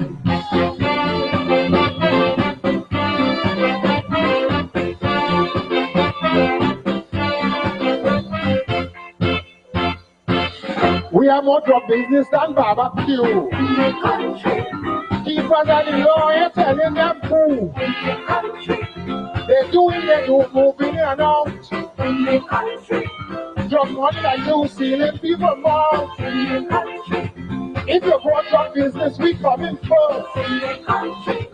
Drug is now the industry and commerce in the country. Hey, look for money dressed up in suit and tie in the country. Only passing and make police die in the country.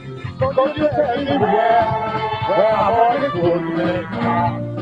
Where don't you know what's going on? This country we love, heading on a worship Father. Send all your guidance and help, Father, lend a hand, help, or send on a man, help, tell me who to trust, help, Father, please you must, help, help, help, help, help, help, help, help.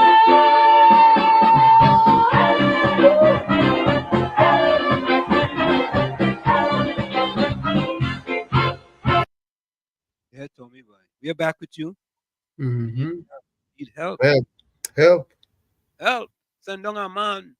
Anybody send anybody. Anybody you could send down. Send down a man, send down a plan, whatever it is, send it down, Tommy. We need it, you know. Bad. We need it more than ever, Tommy. Tommy, did you see the video? Mr. Florida, welcome.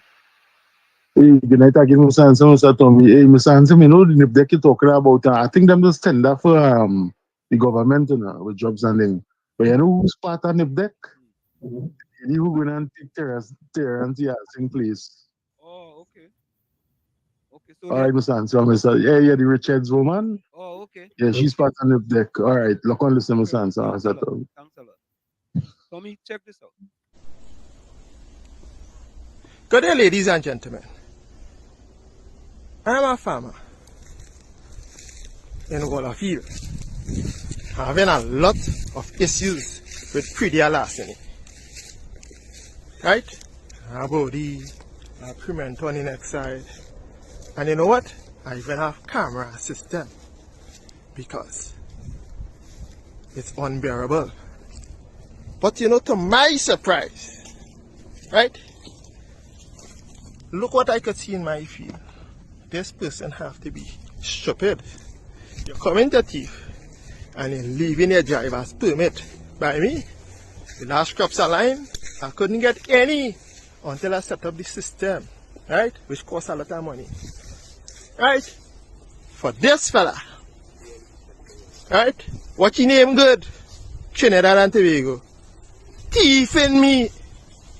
We had alteration with the same issue. If all you know this fella, right?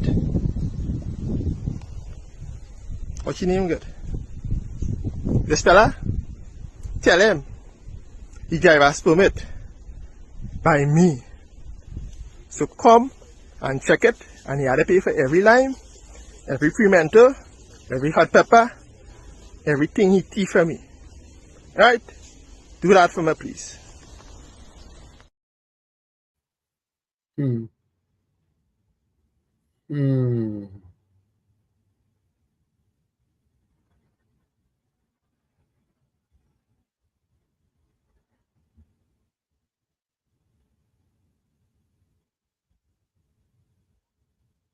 No audio. Yeah, sorry about that. We talked about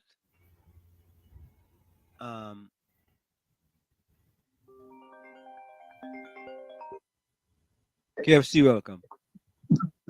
Oh, Mr. Washit. I thought the artificial light cut off and we get myself. Looking at started back. Going you guys right now in Ghana right now. Big crowd across there, but I don't listen to the president of Ghana there. Ghana calling me booming. I see look at the Bell Academy, Red Bridges and Road. What should I do? As I said, we do to see how to go Dubai. You could go right to the Caribbean here, but you go right, you go Ghana next 5, 6, 7 years. Yeah, they say Ghana is supposed to be Dubai or the Caribbean. That's right. That's what they say. It used to be Trinidad, but no longer Trinidad and Tobago. KFC had to stay by the Wi-Fi, boy.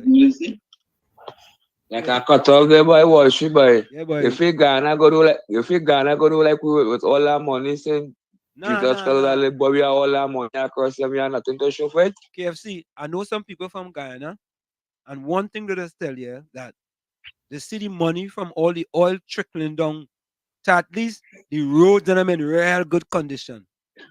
When you drive on the road, you feel good because you ain't gonna mash up your shocks and mash up your tires. They're feeling good about it.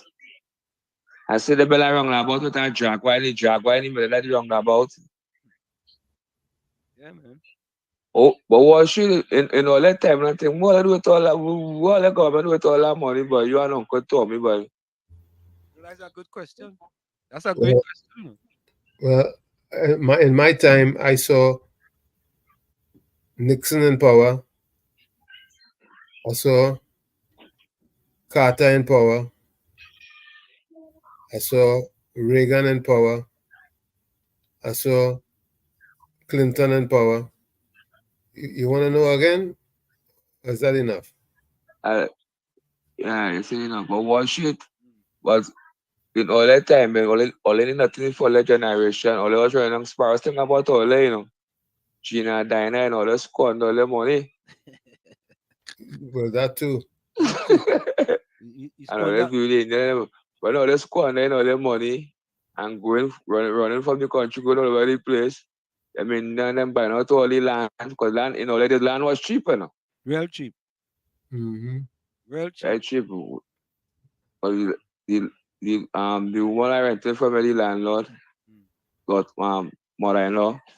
You see acres of land and she was telling me she was buying land all over the place, cheap all over the place. I know that there are condoms and all kind of thing in the building. They only building apartments and renting out. Think it's easy? But Ghana, I go in Ghana just now. Right now, Ghana laughing at we, Remember we used to laugh at Ghana? Yeah, we used to be laughing at Ghana. Yeah, we had Ghana borrow money from you, wanted to pay we back in rice, they say. They borrow money from me.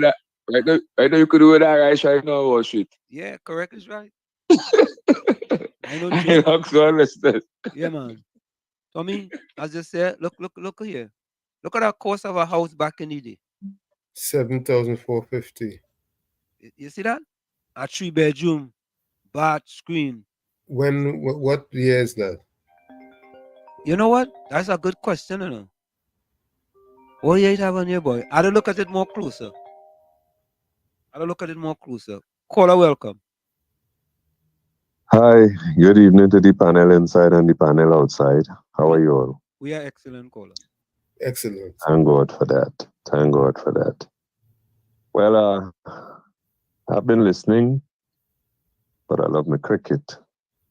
So I've taken the opportunity to share some points. One, I think a whole lot of people are probably having gripe. Probably the asthma acting up, which is unfortunate. I hope they get rid of it. Because what they were told the budget would produce, it didn't happen. It did not happen. All right? I thought at this stage I wouldn't be hearing people talking about if Fiona win by I leave in this country because I heard it for the 2015, I heard it for the 2020, and I'm still hearing some people coming back with it, boy, that song's so stupid, boy. So stupid, and you're still here. You know? And to me, the thing bad now, you wait until then to go now. And they have a song that say that, go now. I don't know if anyone already know it. But Gordon, some of them can't go nowhere because they don't have a visa. Well, boy, them Venice and them going, you know. Well, they can't take it and they going. Some of them reaching wherever they want to go. They have some place to go, Trinidad, right next door. I had a man who used to work for me. The man say that every bloody weekend the man was US to buy. Giving me the impression that he's sending back money Cuba.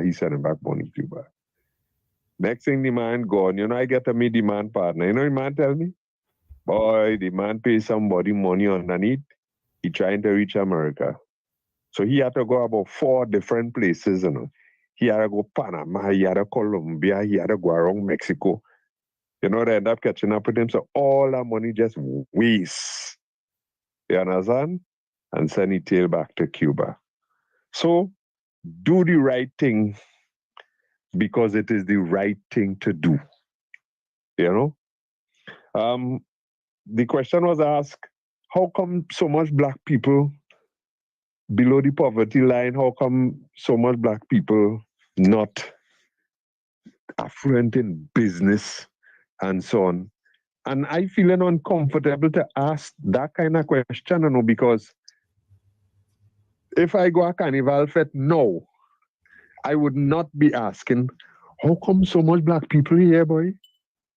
This is a national fete. This is a national celebration. You understand? How come so much black people here, boy? And these are points that a whole lot of parents, I know it's not me alone, a whole lot of parents use to help the children and them to get to a certain position. So higher fun, higher game, but hey, higher future in your hand too. And open your hand so you could see it. Plan your business and business your plan. You understand? And if you do that, you will get yourself in a position where you won't have to be dependent on no government to get no handouts. When a government say, wean off the government, you know they're not referring to you. They are not referring to you. They are referring to those who want to smoke, drink, lime, have a set of children. Well, had children, maybe not a set. Had children, ain't giving them nothing. Ain't giving them nothing. Had the woman under real pressure. You understand?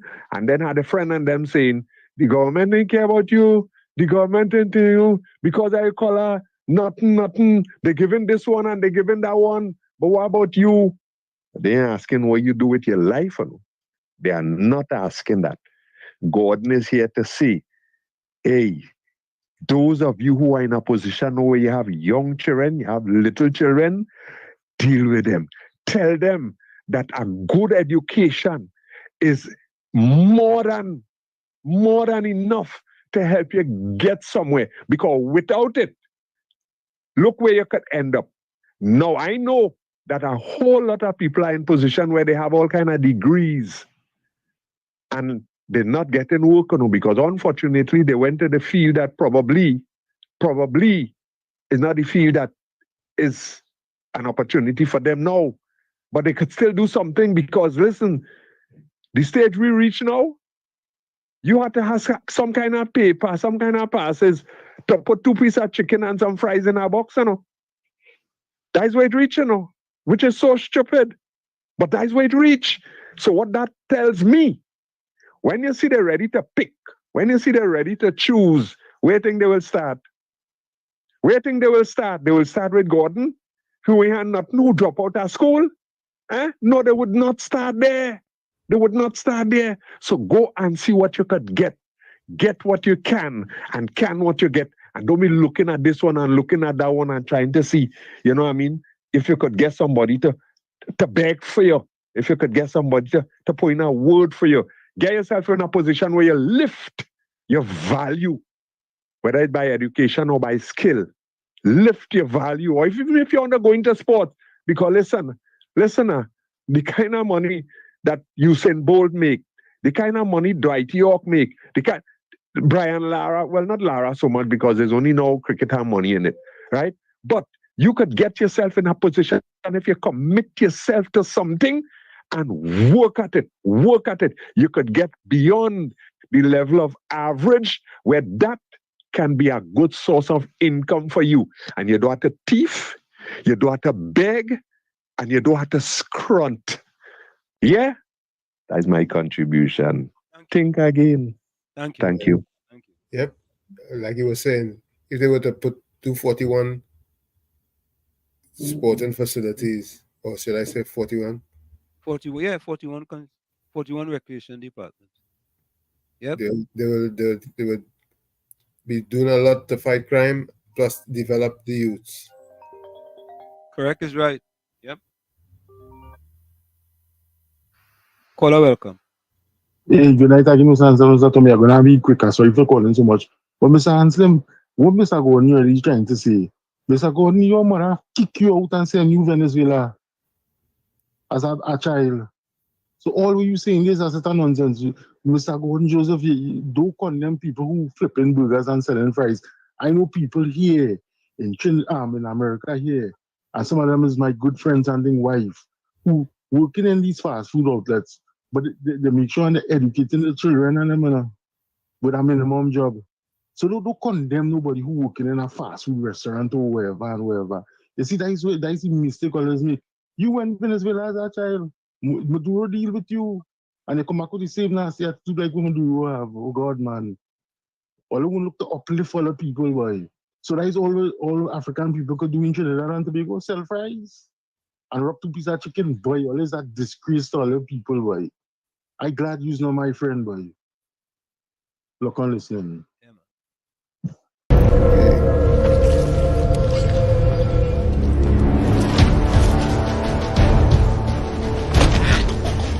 See them 3 Columbus boats in the emblem?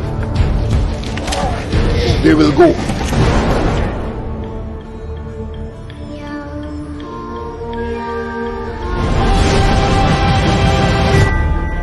What would you do? What would any of you be willing to do? Are you willing to remove those 3 ships? Those of Christopher Columbus. Tonight is for good behavior and good behavior alone. And I don't want to be disturbed. There was a time when Christopher Columbus was free to make his way in this world. But his time is coming to an end. What would Rowley want my ships for? You know what the answer is? Jeez, we don't know. You need to give up. You can't deceive me, Pete!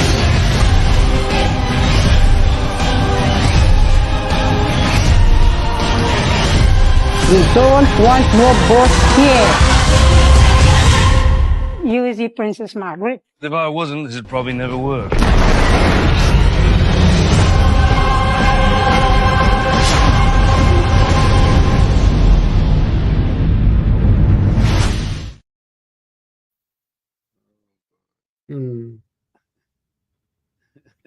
I tell you. Caribbean too, like, you know, joke, you know. Whoever edit that is a real boss, you know. Yeah, the imagination went off. That is a real boss.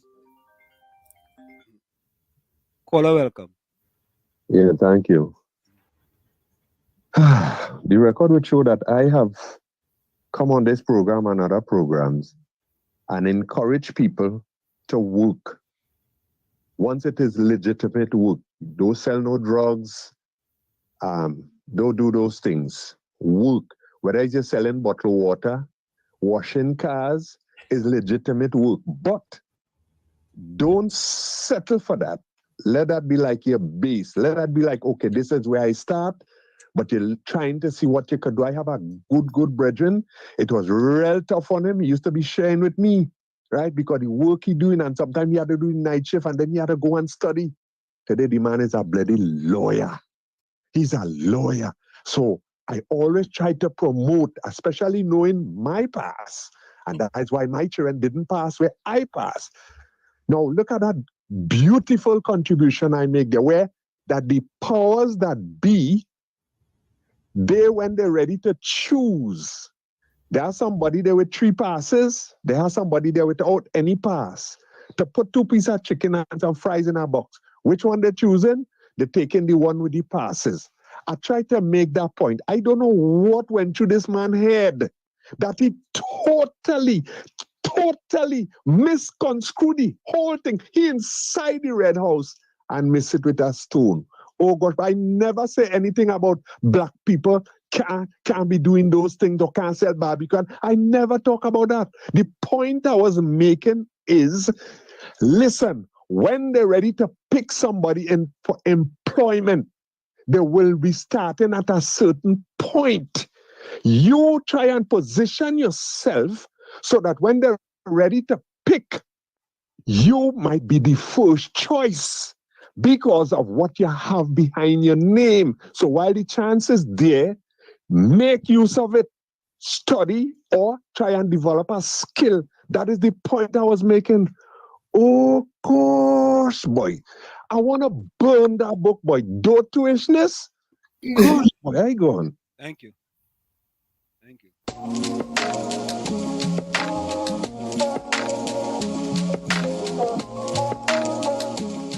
Your take, right? I mean, obviously, you're a man, you would have seen a lot through the years. Yeah. Your take on the unions and their position right now concerning the current administration. Yeah, this government is the worst government that we have in this country. They ain't do nothing. They ain't do one thing. All they make the place get harder and the murder rate gone up. They ain't do nothing. It's a waste of time having them in there. I agree with the union to get rid of them. Get rid of them. They ain't doing one thing. But let me ask you though, because over the years we would They have make the place harder. no, obviously, you know, with unions and JW. Is you who's got Hmm. Oh God. Oh God. Patty say, go on, they like nonsense talk, yes? Oh God. Tommy, sometimes I doesn't, I'll be honest with you, I doesn't know what to do sometimes. Seriously. Do nothing. Okay. Yeah.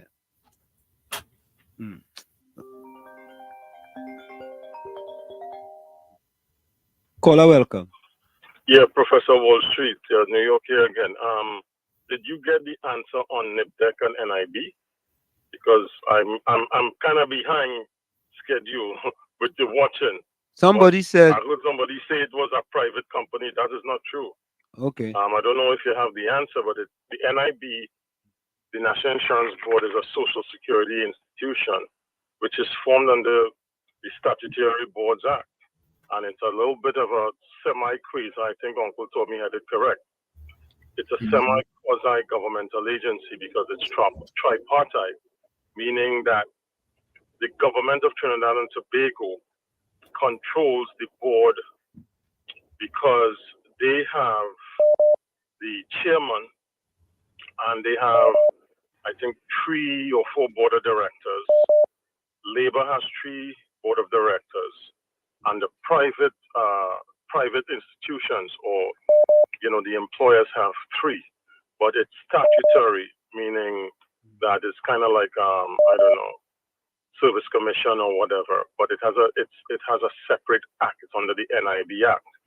National Insurance Property Development Corporation emanated out of the NIB, because what happened is National Insurance Board has an investment portfolio.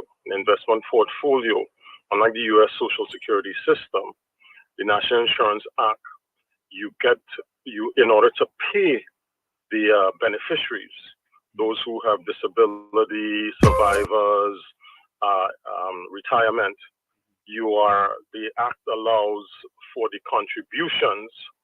Part of it will go towards the administrative expenses, which is stipulated in the National Insurance Act. It's only like about 15 to 20% of the contribution income.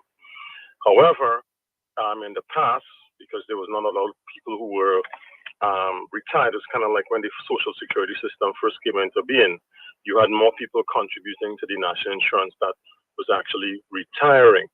So when that excess contribution income came in from both the employer has to submit a certain amount, as well as the employee, that excess amount went over to investments, and they invested heavily in different types of bonds, different types of securities, as well as mortgages.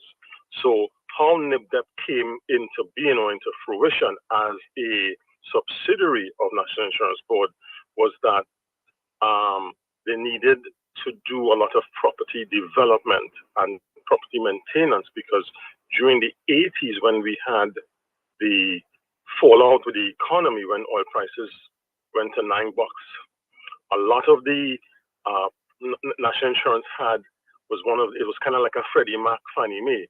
It had an investment mortgage portfolio that was for the country was over $1 billion, and there were a lot of defaults. So NIPDEC, in addition to doing different managing the national insurance portfolios for different, they would do what is called commercial loans or debentures. They would manage that. They also manage properties for the National Insurance Board. So NIPDEC is a subsidiary of National Insurance Board, which is a statutory board, but has a tripartite constitution, meaning that the government is in control, but you also have labor and employers on the board of the National Insurance Board. So it is not a private institution. Thank you. NIPDEC is not a private institution. Thank you, caller. It is like, all right. So that Yeah, man. just wanted to clarify that for you guys. Thank you. So I was right when I said it was quasi-state. Yeah. All right. So, folks, this is coming soon to Trinidad and Tobago under Prime Minister Rowley. Take a look.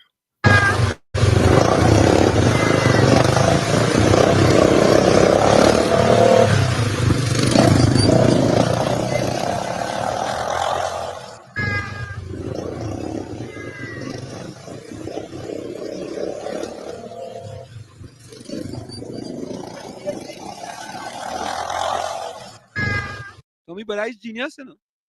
Yep. Where's that? Africa? Yeah. Some part. You know that, Tommy, there are 5 passengers there on a motorcycle, you know? Yep. Wait, I real genius, boy. Yeah? So Caribbean sales, sir. Anyway you take it, it's not a state-owned. Yeah, KFC. Anyway you take it. Good night, Mr. Washit. KFC, you would like to ride in one of them thing there? Them a moped maxi? I didn't sit and I'll switch back there today. While I was still in the interview with the old man there, who say with the government, the things get more harder. Yeah. I wonder what that most citizens feeling now, why? Nothing for them on the pension, no wash it. No increase in pension, but they increase not even at $50, nothing at all, right? Yeah, they couldn't find nothing in the budget. They couldn't find it. So that's why I find it too long. They want to die out. Something. I Panadol curling. More calling and curling. All you go do them that, and them also this is how the PNM in power, you know. Yep. They ain't getting Because nothing. really actually young people ready go out and vote. Just imagine PNM, German, all of them, and Miami and them. They ain't getting nothing, boy. Man, no them ain't get nothing, boy. Nothing for them, boy. And this. And them always calling and cussing Kamala every day. Yeah. Back to back, they calling in. That one from Tobago and all. I forgot what they call them and all. And the rest said, but all go treat you citizens so bad. And majority of them most citizens minding the grandchildren and children and all kind of thing, you know. Think it easy. Well, see them when they go and change the check. They have three grandchildren with them behind them. When I tell them the check, they can't tribute citizens so man. They like it so, man. They like it so. They like abuse. They love abuse. They love abuse. It's simple. You know?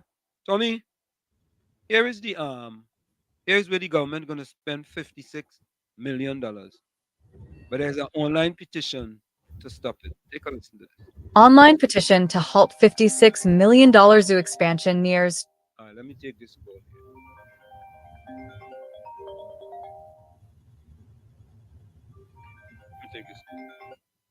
Brooklyn, welcome. Hey, good night, Wall Street. Good night, Uncle Tommy, the viewers and listeners. Yeah, man. Good night. So, Wall Street and Uncle Tommy. Yes. If somebody going for a job, the person who has no passes will not get a job, and the person who had 3 passes will get a job because that person with 3 passes did something. They get 3 passes, right?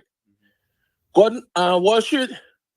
What level Erla Christopher was when she become first choice to become police commissioner? Which part she was in the run up? I don't know if she was in top one. She was 12th. Yeah. She was in the 12th position in the run up. She wasn't even in the first 10. She wasn't even in the first 5. She was not even in the first 5 in the people that's supposed to be chosen to be commissioner of police in Trinidad and Tobago. The people who had worked hard, the people who had did what they're supposed to do to become with the rank that they had. But yet still Gordon Joseph, your leader, bypassed them with all the degrees, all their passes, all their qualifications. Yes, because you just come on the radio and say qualification is what this guy where you have to be, right? But I know it have a lot of people in the PNM today. They have no qualifications, and the people with the qualification have to teach them how to do the job. That's why the country can't run right. You see, Gordon Joseph, you talking to the old people with PNM education. You're not talking to when you make your contribution, you just make young people vex or nobody. Gordon Joseph, when you call the radio station, you just make young people. I don't know how you was a coach, you know, because the young people you supposed to be coaching, but they be stupid and vexed when they see your face. Because your contribution is only nonsense. You don't talk about dotage, but you nonsense. Nonsense. That's why the only one night when you're supposed to be arrested, you walk in. Because you want to slave for the PNM. You love being you're a good slave. People like you, Gordon Joseph, is considered to be a good slave. You is the ones when we trying to break away and escape for freedom. You running and saying, Massa, come quick. They want to run away. You, Gordon Joseph, a waste of time. No young people don't listen to you. Because your contribution, you just make a whole contribution and say it was so good. And talk about black people don't want to do nothing. They just want to sit down and make a set of children. That is the most ridiculous, dunciest thing I ever hear anybody talk about their own people. But I just always say I reach a point in life where it have a certain group of people like you who just consider yourself black. You like the black in the crayons. You like Rowley. You black. So you when you talk, you're talking to them people and I'm like Rowley. You understand? Because you can't be making contribution for young people. Well, shit. Yeah. The budget come and they say that how people get a raise. And it's only, from what I understand, it's only CPEP worker and URP worker and then people get a raise. And what? The raise when I say I raised it was such a disrespect and a slap in poor people's face. I want you to go from the bottom of Trinidad to the top and see if you could get a transport for $2. See if you could get us water for $2. See if you could get a pack of nuts for $2. You see if you could get a bunch of chinette for $2. See if you could get 4 mangoes for $2, Washington. And if you could do that, I will pay $10,000 to any, how you say, poor organization or donated. I will donate any it to organization. Any charitable organization. Any right. Because Wall Street, $2 cannot do nothing. Not even for a child going to school with $2 in the book bag. He can't buy a tambourine ball because it's 5 and up. So when you say you gain poor people $2, it's like you're spitting in poor people's face, Gordon Joseph, boy. How all you just want to settle for nothing and want to be vexed that people is against the nothing. Nothing. And whenever the government and them talking about what them getting, it has been the millions. It has been the billions. But when it comes to we who they taxing is $2 and $3. That's what we go. It's nothing in the 60s and the 70s no more, Jed. Back then, $2 and $3 was something. Today, Gordon Joseph, $2 cannot put a child in a maxi taxi because he can't pay. It's $20 to go Shogunas or South or somewhere. $20, you know. But you gain people $2. That's a slap on people's face. And all they're calling this good budget. I tell all you, Gordon Joseph, boy, I don't know now, but please let your children educate you now, boy. Let your children that you did so good for, teach you something with sense now, boy. Well, should I Uncle Tommy have a good night? Yeah, man. Same to you. Tommy, let me listen to this. I don't know, boy. They're going Joseph and Brooklyn and them and deal with their thing, eh? Tommy, online petition to halt $56 million zoo expansion. Take a listen. Online petition to halt $56 million zoo expansion nears 25K signatures. An online petition calling for the ongoing $56 million expansion project at the Emperor Valley Zoo to be halted has over 22,000 signatures just 3 days after its creation. The change.org petition is titled Demand Adequate Care and Independent Animal Welfare Investigation at Emperor Valley Zoo.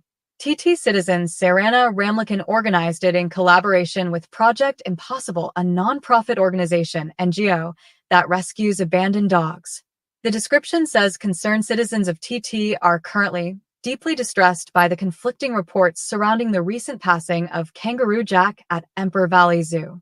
This follows the zoo breaking its silence on Jack, a red kangaroo, last Sunday after a Newsday story detailing futile attempts to get an update on the animal's health for months. In a press release after the story went viral on social media, the zoo said he died on May 3rd from cardiomyopathy, a disease of the heart. Photos and videos of Jack looking emaciated went viral in March, which sparked public outrage, but the Agriculture Ministry investigated and deemed him to be in fair health. The petition's description continues. Concerns of inadequate care and the lack of transparency around his health have raised alarming questions. Only after public concern was voiced through the persistence of Newsday's reporter Narissa Fraser did the zoo issue a statement surrounding his ill health and eventual demise. We cannot, in good conscience, allow for the expansion of a facility that might not be providing the warranted treatment and living conditions for its resident animals.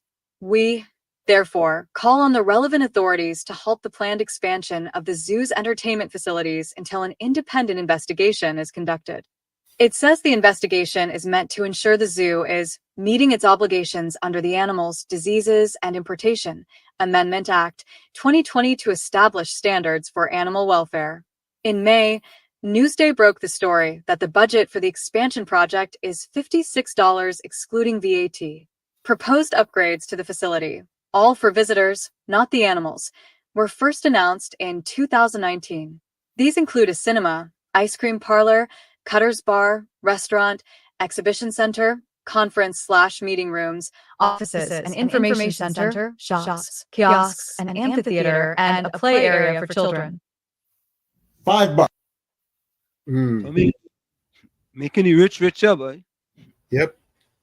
Making the rich richer, boy. Yep. $56 million. Yeah? $56 million. Yeah? S. West says, Gordon Boy, take some time off. Rowley and his entourage and worth it. Listen to your brothers here. Hailey says, so expansion will use 56 million. And 3,000 cameras is 25 million. Make it make sense now, Gordon, Patricia. Yeah? Yeah, Gordon and Patricia, all make it make sense now. Hanif says, it's people in the PNM. It's alleged that people get bursaries of 500,000 and could pass on the exam. Bursaries. $500,000. Huh? They get $500,000, 500,000. Mm-hmm. Well, I heard parts of the budget, not everything. But for me, I am not one of those who big on, leaving off this, leaving off that to listen to budget and who want to sit down and listen 5 hours, 4 hours, and that good compared to what it used to be long time. I would have a greater interest when the debate start, when it goes to parliament and the opposition giving their 2 cents, and then the government had to come back with their 2 cents, then it makes it a whole lot easier to get a proper understanding of what the proposals are, because everything is proposal, nothing is cast in concrete, nothing. They could say what they want, nothing is cast in concrete. But some people don't know that. So they will jump on a bandwagon and expose the hate, yeah, and the love for, and the we, and the them, not me. I'm listening, and then I will be in a better position to say what I think and what I feel. Yeah? I want to comment. Let me play this video again. Hold on. I want to play this again. I want you folks to listen to this. Mm-hmm. Listen to this. This is as excellent as it comes. Splendiferous. Truth to power as it comes. Take a listen. I want to comment on a statement Dr. Keith Rowley made a couple days ago. Dr. Rowley instructed the people of Trinidad and Tobago to brace for difficult times ahead. And I want to ask Dr. Rowley, when was there ever a time under his leadership that the people did not have to brace for difficult times ahead? You have been in office, Dr. Keith Rowley, for almost 10 years, a decade. You have spent almost $600 billion in a decade. And you are telling us that after you spent $600 billion, that we are supposed to be bracing for difficult times? Where did that money go, Dr. Keith Rowley? In 10 years that you have been in office, you have not one thing to show for your time in office, not one success to bring to the table for your time in office. If you have been in office, Dr. Rowley, for 10 years and nothing has improved under your leadership, it means that you have failed. It means that you do not possess the cognitive intelligence that is necessary for leadership of a country. It means that you need to step down and you need to put someone, or at least create the space for someone else to take leadership of our country to bring us out of this difficulty. In 10 years, you had 10 years in office. And after almost 10 years in office, you are coming to tell us that we have to brace for difficult times after you spent $600 billion? But I want to ask you specifically, Dr. Rowley, are you bracing for difficult times ahead? What about your family? Are they bracing for difficult times ahead? What about your friends and your financiers? Are they bracing for difficult times ahead? Because it seems that every time you come to the public and you make a statement like we have difficult times ahead of us, it is only the people who have put you in office that are the ones who are expected to brace for difficult times ahead. Not you, not your family, not your friends, and not your financiers, because they are insulated from the hardship that the ordinary man who put you in office face on a day-to-day basis. I want to ask you, Dr. Rowley, In 10 years, not one single functioning institution exists under your watch. Not one single hospital fully resourced, fully supplied with medication for the people. Not one single functioning standard quality hospital under your watch. $600 billion after. When you say brace for difficult times, did you forget that your own Minister of Finance came into the public in Parliament and said he can see clearly now the rain is gone, indicating or insinuating that the country is out of the difficult period and we're heading towards recovery? What about Stuart Young, the Minister of Everything, who announced so many lucrative energy projects and partnerships? Where's the revenue from that? Dr. Keith Rowley, let's forget all about that in case you don't want to answer any of those questions, which I suspect you don't, and let's ask a different question.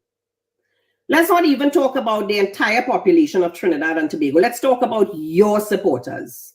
Which PNM safe seat, which PNM constituency has improved under your leadership?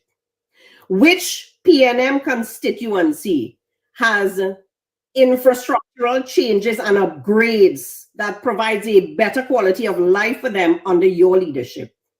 On a personal level, which PNM supporter can say that they have acquired wealth, they have grown, they have succeeded with the policies, with the public policies you've put in place under your leadership? The only people who have improved under your leadership, Dr. Rowley, is yourself, your family, your friends, and your financiers. Nobody else. So it seems to me that you are in office solely for that group of people. What about the baby and her father who were executed, and you came out and made a promise that you were going to get justice for them? Where's that justice, Dr. Rowley? It's been almost 2 months. You see, when you make promises that you know that you will not keep, it is the same as lying. And I am calling you out as a liar, Dr. Rowley. You have no shame to come into the public forum and tell the people after 10 years in office, post $600 billion to brace for difficult times.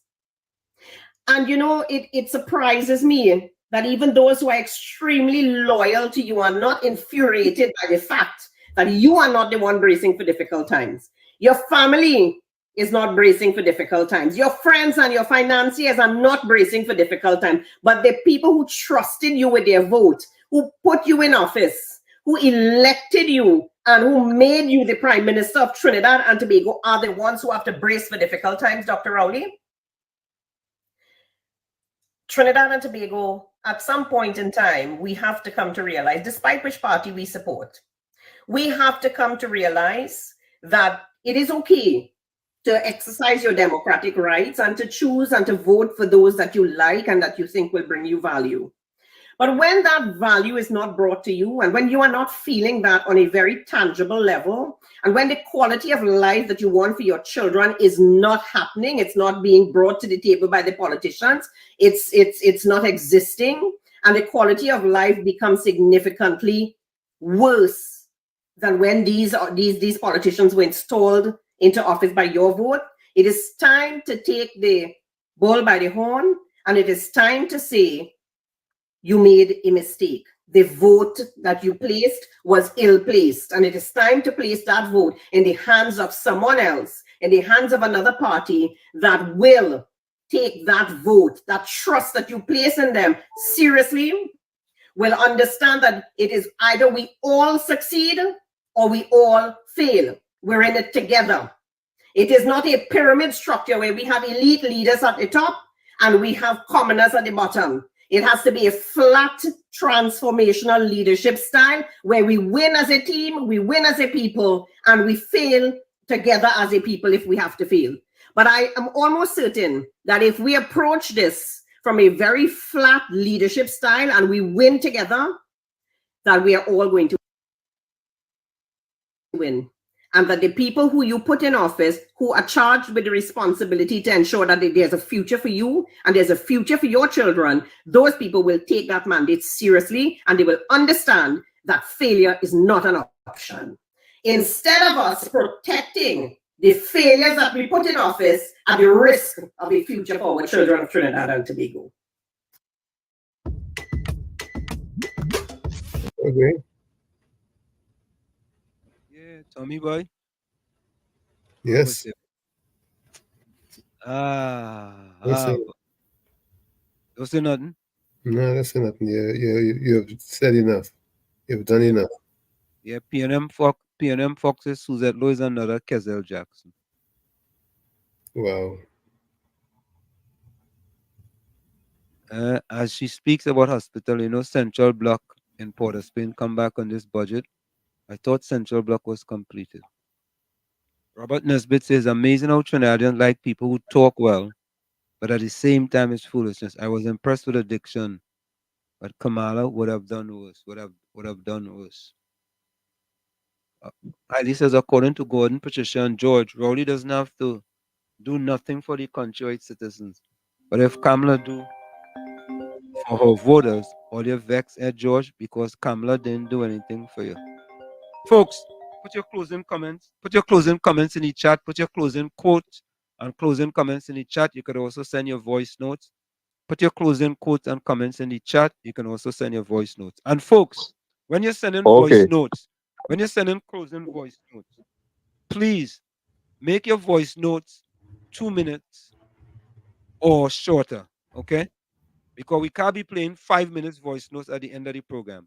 So if you're going to send a voice note, try to make your voice notes 2 minutes or shorter, okay? If you're sending a closing comment. Thank you very much. Imsbert said costing the government $1 billion. I want to know where you get that $1 billion from, Gordon. Patricia, Isn't the Treasury taxpayers' money? Nah, the Treasury is not taxpayers' money. We're talking about the government money.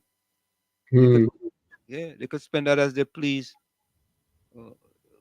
Come on, Hailey, man. What are you talking about? Yeah. But anyway, I'm going to play this one before we go. Rising toll of youth crime. Trinidad and Tobago's youngest victims and offenders. The streets of Trinidad and Tobago are no longer just playgrounds for children. They have become battlefields. In a country that has long struggled with its escalating crime rate, an unsettling new trend is emerging. Children, some as young as 10 years old, are increasingly both victims and perpetrators of violence. Just this past week, the nation was gripped by the murder of 12-year-old Kareem Davis. Kareem, once a smiling, carefree boy, was gunned down outside his home in Laventille, an area known for its high crime rate. His family is shattered. They describe him as a kind-hearted child who loved playing football. Now his mother sits in a small, dimly lit room, clutching his framed school photograph, sobbing uncontrollably as she tries to comprehend how her son became another number in the mounting crime statistic. But Kareem's tragic story is not an isolated one. More and more children are falling into the cracks of a broken society. A recent police report revealed that minors are now involved in violent crimes such as robbery, gang activity, and even murder. The line between victims and criminals is blurring, as children are either drawn into crime by older gang members or fall prey to the violence surrounding them. For many young people, the reality is harsh. Poverty, neglect, and lack of opportunity are breeding grounds for criminal activity. The education system is failing them. Social programs meant to uplift at-risk youth have been underfunded and underutilized for years. With nowhere else to turn, many children find a twisted sense of belonging and protection in gangs. It's a vicious cycle. Children from low-income areas are often lured into crime by promises of money, status, and power, things their daily lives lack. They are taught to shoot before they can dream, to fight before they can hope for a future. Promise of a life better than the poverty-stricken reality they know becomes a distant thought, overshadowed by the immediate danger of the streets. Tragically, children like Kareem, who try to stay out of trouble, often find themselves in the wrong place at the wrong time. Innocence is no shield against bullets in today's Trinidad and Tobago. The government, meanwhile, has been slow to react. While security measures have increased in wealthier areas, children in impoverished neighborhoods remain vulnerable, unprotected, and forgotten. Citizens cry out for justice and safety, but their calls seem to fall on deaf ears. "I'm afraid to send my child to school," said Melissa James, a mother of 3 from Beetham Gardens. "I never know if he'll make it home alive." This fear is shared by countless other parents who worry every day about their children's safety in a country that feels like it's slipping deeper into chaos. Wow. You think it's easy? Tommy, hear the man talk about education. Think about this, right, Tommy? In this budget, the budget for education was reduced by $500 million. Was reduced. Yes, reduced. It went from 8.022 to $7.512 billion, a reduction of $510 million. $500 million. And hear what the fella just said there? Education. Yep. Right? So that means to see like Piccadilly School and St. Philip's School, all these schools in the urban areas, them ain't getting touched for the next year. Because they didn't have money to fix St. George's, right? That was the problem. How they go get money now to fix them other schools? Man, it's sad enough. It's sad enough. But, I mean, facts is a stubborn thing. But we have to face it. Yeah. Rishi says, Wall Street, I think, and I know no one will. Okay, hold on. Hold on. Wall Street, I think, and I know no one will like it, but I think for Trinidad and Tobago to rise and become first world, our leader can be a Trinidadian PNM or UNC. Nah. Huh? Nah. I don't agree with that. You agree with that, Tommy?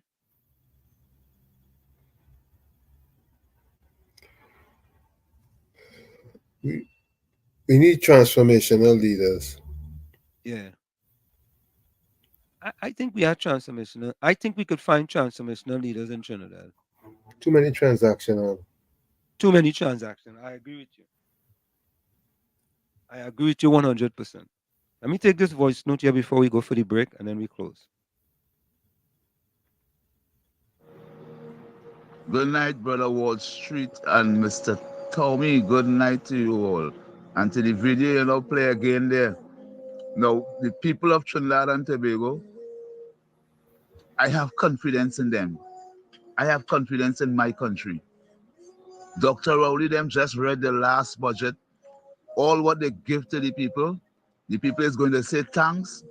And on election day, we will tell Dr. Rowley, no thanks, we don't need you anymore. Because there is nothing Dr. Rowley could do in his 9 to 10 years after now. And come and tell us that put him back in office to do what? We saw what Kamala Prasad did in this country without raising any taxes on the population. How come we will see it fit to keep Dr. Rowley after he destroy the place? Right now, our cemeteries down here are filled to capacity. You're not burying people at 6 feet anymore. Right now, they're choosing to burn people more. That is what Dr. Rowley do. Dr. Rowley legacy, it is not nice. And we're going to vote him out. Good night to people of Trinidad and Tobago and the world by extension. Blessed. Yeah, man. Thank you, reporter. Bless, reporter. Thank you. All right, folks, we're going to go for the break, and when we come back, we're going to wrap up. Don't forget, it's In the Village with Uncle Tommy, Professor Walshid, and you, on WZYE 95.9 FM. We're going to go for the break, and we'll be right back after this. Don't forget, put your closing comments in the chat, and you could send your closing voice notes or your closing quotes to our WhatsApp number. We'll be right back. You're listening to WZYE 95.9 FM. You are listening to WZYE LP 95.9 FM, the most influential name in Caribbean radio in the tri-state area. Broadcasting from East Orange, New Jersey, the most influential name in Caribbean radio, WZYE 95.9 FM. We are back with you. It's In the Village with Uncle Tommy, Professor Walshid, and you on WZYE 95.9 FM. We come to you every Monday, Tuesday, and Thursday from 7 to 10 p.m. That's Monday, Tuesday, and Thursday from 7 to 10 p.m. All right, let me take the first closing voice note here. There we go. My closing comments. Every time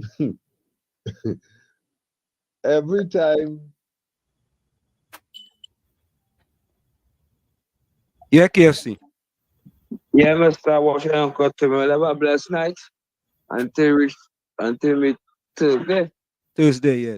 I reporters say the plan why should you don't know the plan? I live among the plan them not like we can stand separation, you know. But that's better to see the election. We're coming up here, we're gonna make the right choice and do the right thing. So what should have a blessed night. Right now the cricket. Bless. We are waiting for the game to start back. We're going to cricket until 12 o'clock, 1 o'clock, 2 o'clock tonight. All right. Bless. Blessed night. Yeah. I gotta go and look at that game, but Yeah, watching the presidential debate. oh, I gotta go and watch some of that too. I might be finished when we finish, yeah?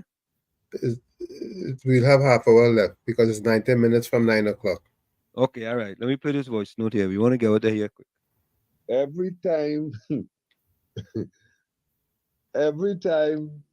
I have to listen to this program, I have to hear where some people levels are at with the we and them attitude, with the hate, and of course, we hear it every time. Fish does rotten from the head. So if the head bad, you go along, come along. Expect the 4.5 part of the tail ain't gonna be no different. No different. Understanding, boy. Somebody said they does listen to reply, they don't listen to understand. I know who they're referring to. Oh gosh, listen first now before conjuring up a reply in your head. Listen first. And you could learn something too. You understand? Because who wouldn't want a child to do well? Well, in most cases, let me put it this way. Right? In most cases. So it's your responsibility to show them, to tell them, don't be pointing at somebody else. Your child didn't want to hear about somebody else. I want to know how I could succeed without getting locked up, without getting ostracized, without getting, And that's where the parent comes in. Okay? I never teach my children and them to watch the neighbor, to watch that one, or to watch. No. I tell them, watch me. Watch me. You see what I did? Look what I did. And look how I end up. Okay? Bam, bam, bam, bam, bam. So you don't want to end up there. So you know what you have to do? Come and get your book. Come on. No. You go and play after. Come and get your book. Right? And then, of course, I show them with the book that I had 2 books, the Bible too.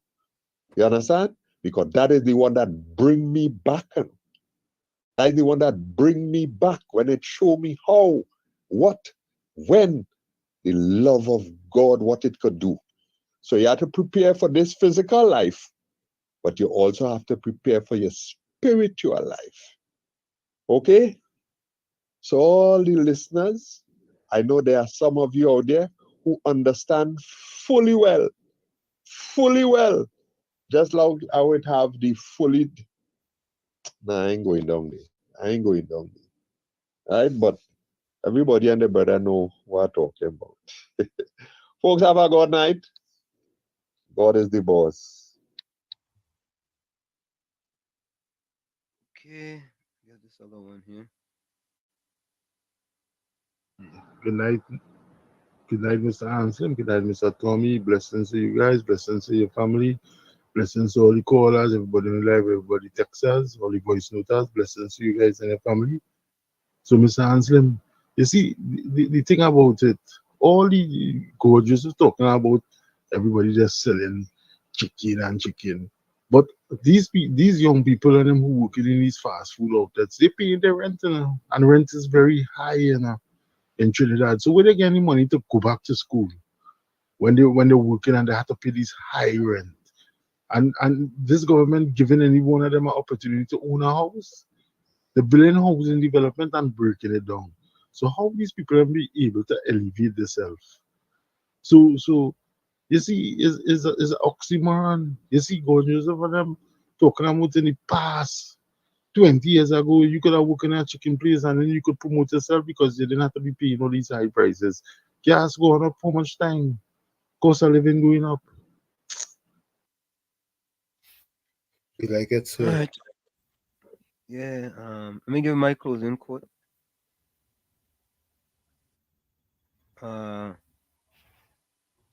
Life doesn't allow you to go back and fix what we have done wrong in the past, but it does allow us to live each day better than our last.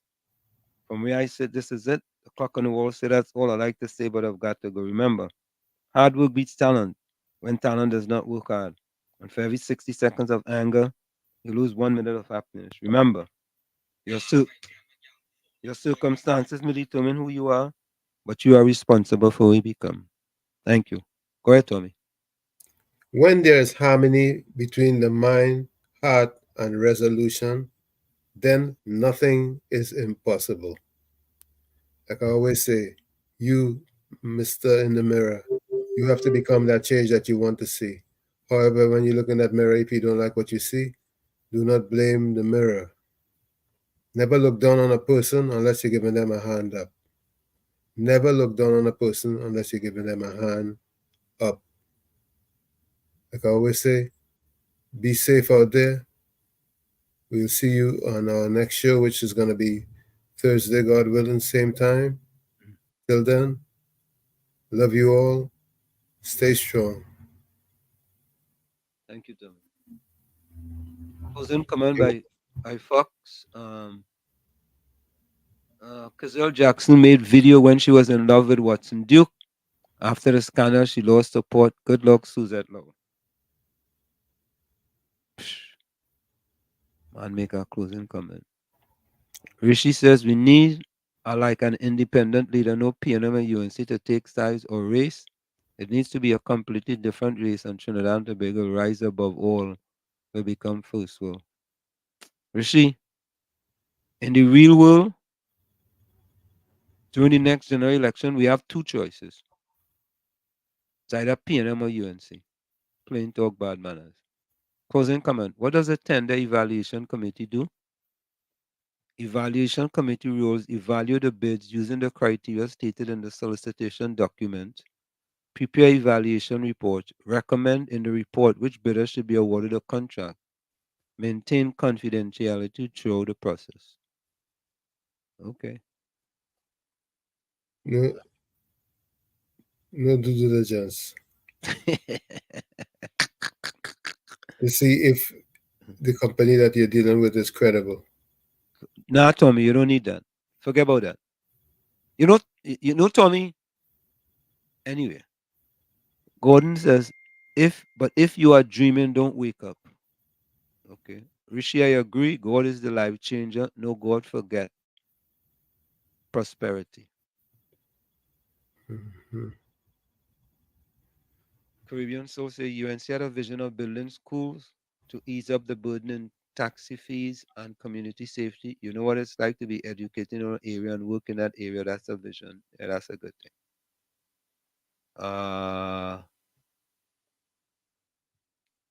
Ali says, few words, put God first.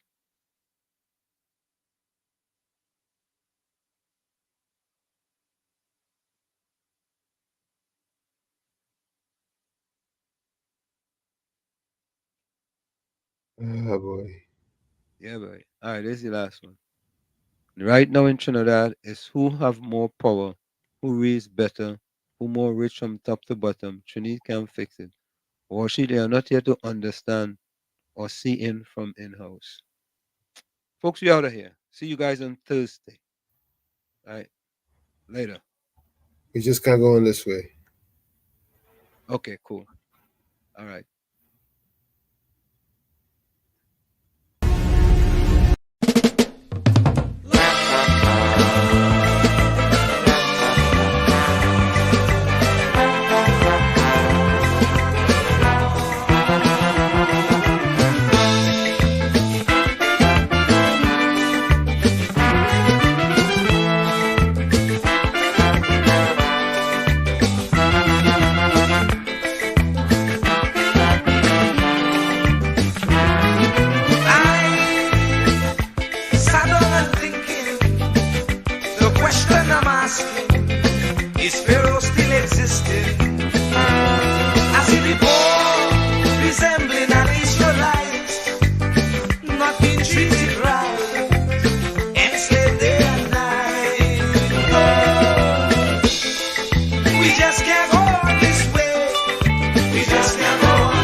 have to slave night and day. For next to nothing pay, so they can't see the way. We don't enjoy equal facility. Like Pharaoh and company, brainwashing we say we free. We just can't go this way. We just can't go this way. Please deliver us today. We just can't go this way. Time to make them oppress us pay. We just can't go this way. So the children could see the way.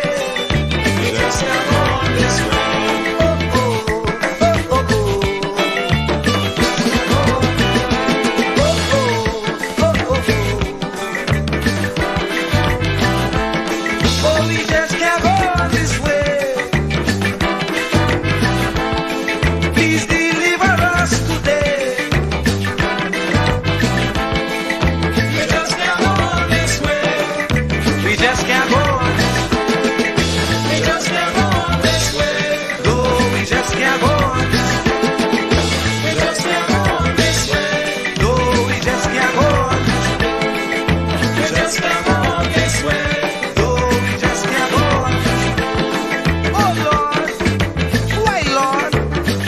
Suffer like this. You said that you would take care of the poor, just like you did in Egypt. When Pharaoh had the Israelites in bondage, you delivered them. But here again, we are in the same khaki pants. We have those modern Pharaohs who oppress the poor, who represents Israel. They confuse us with so much lie. Not even thinking that we would realize. And if we criticize, we could be ostracized. We don't know who to trust. That's why I say, Lord,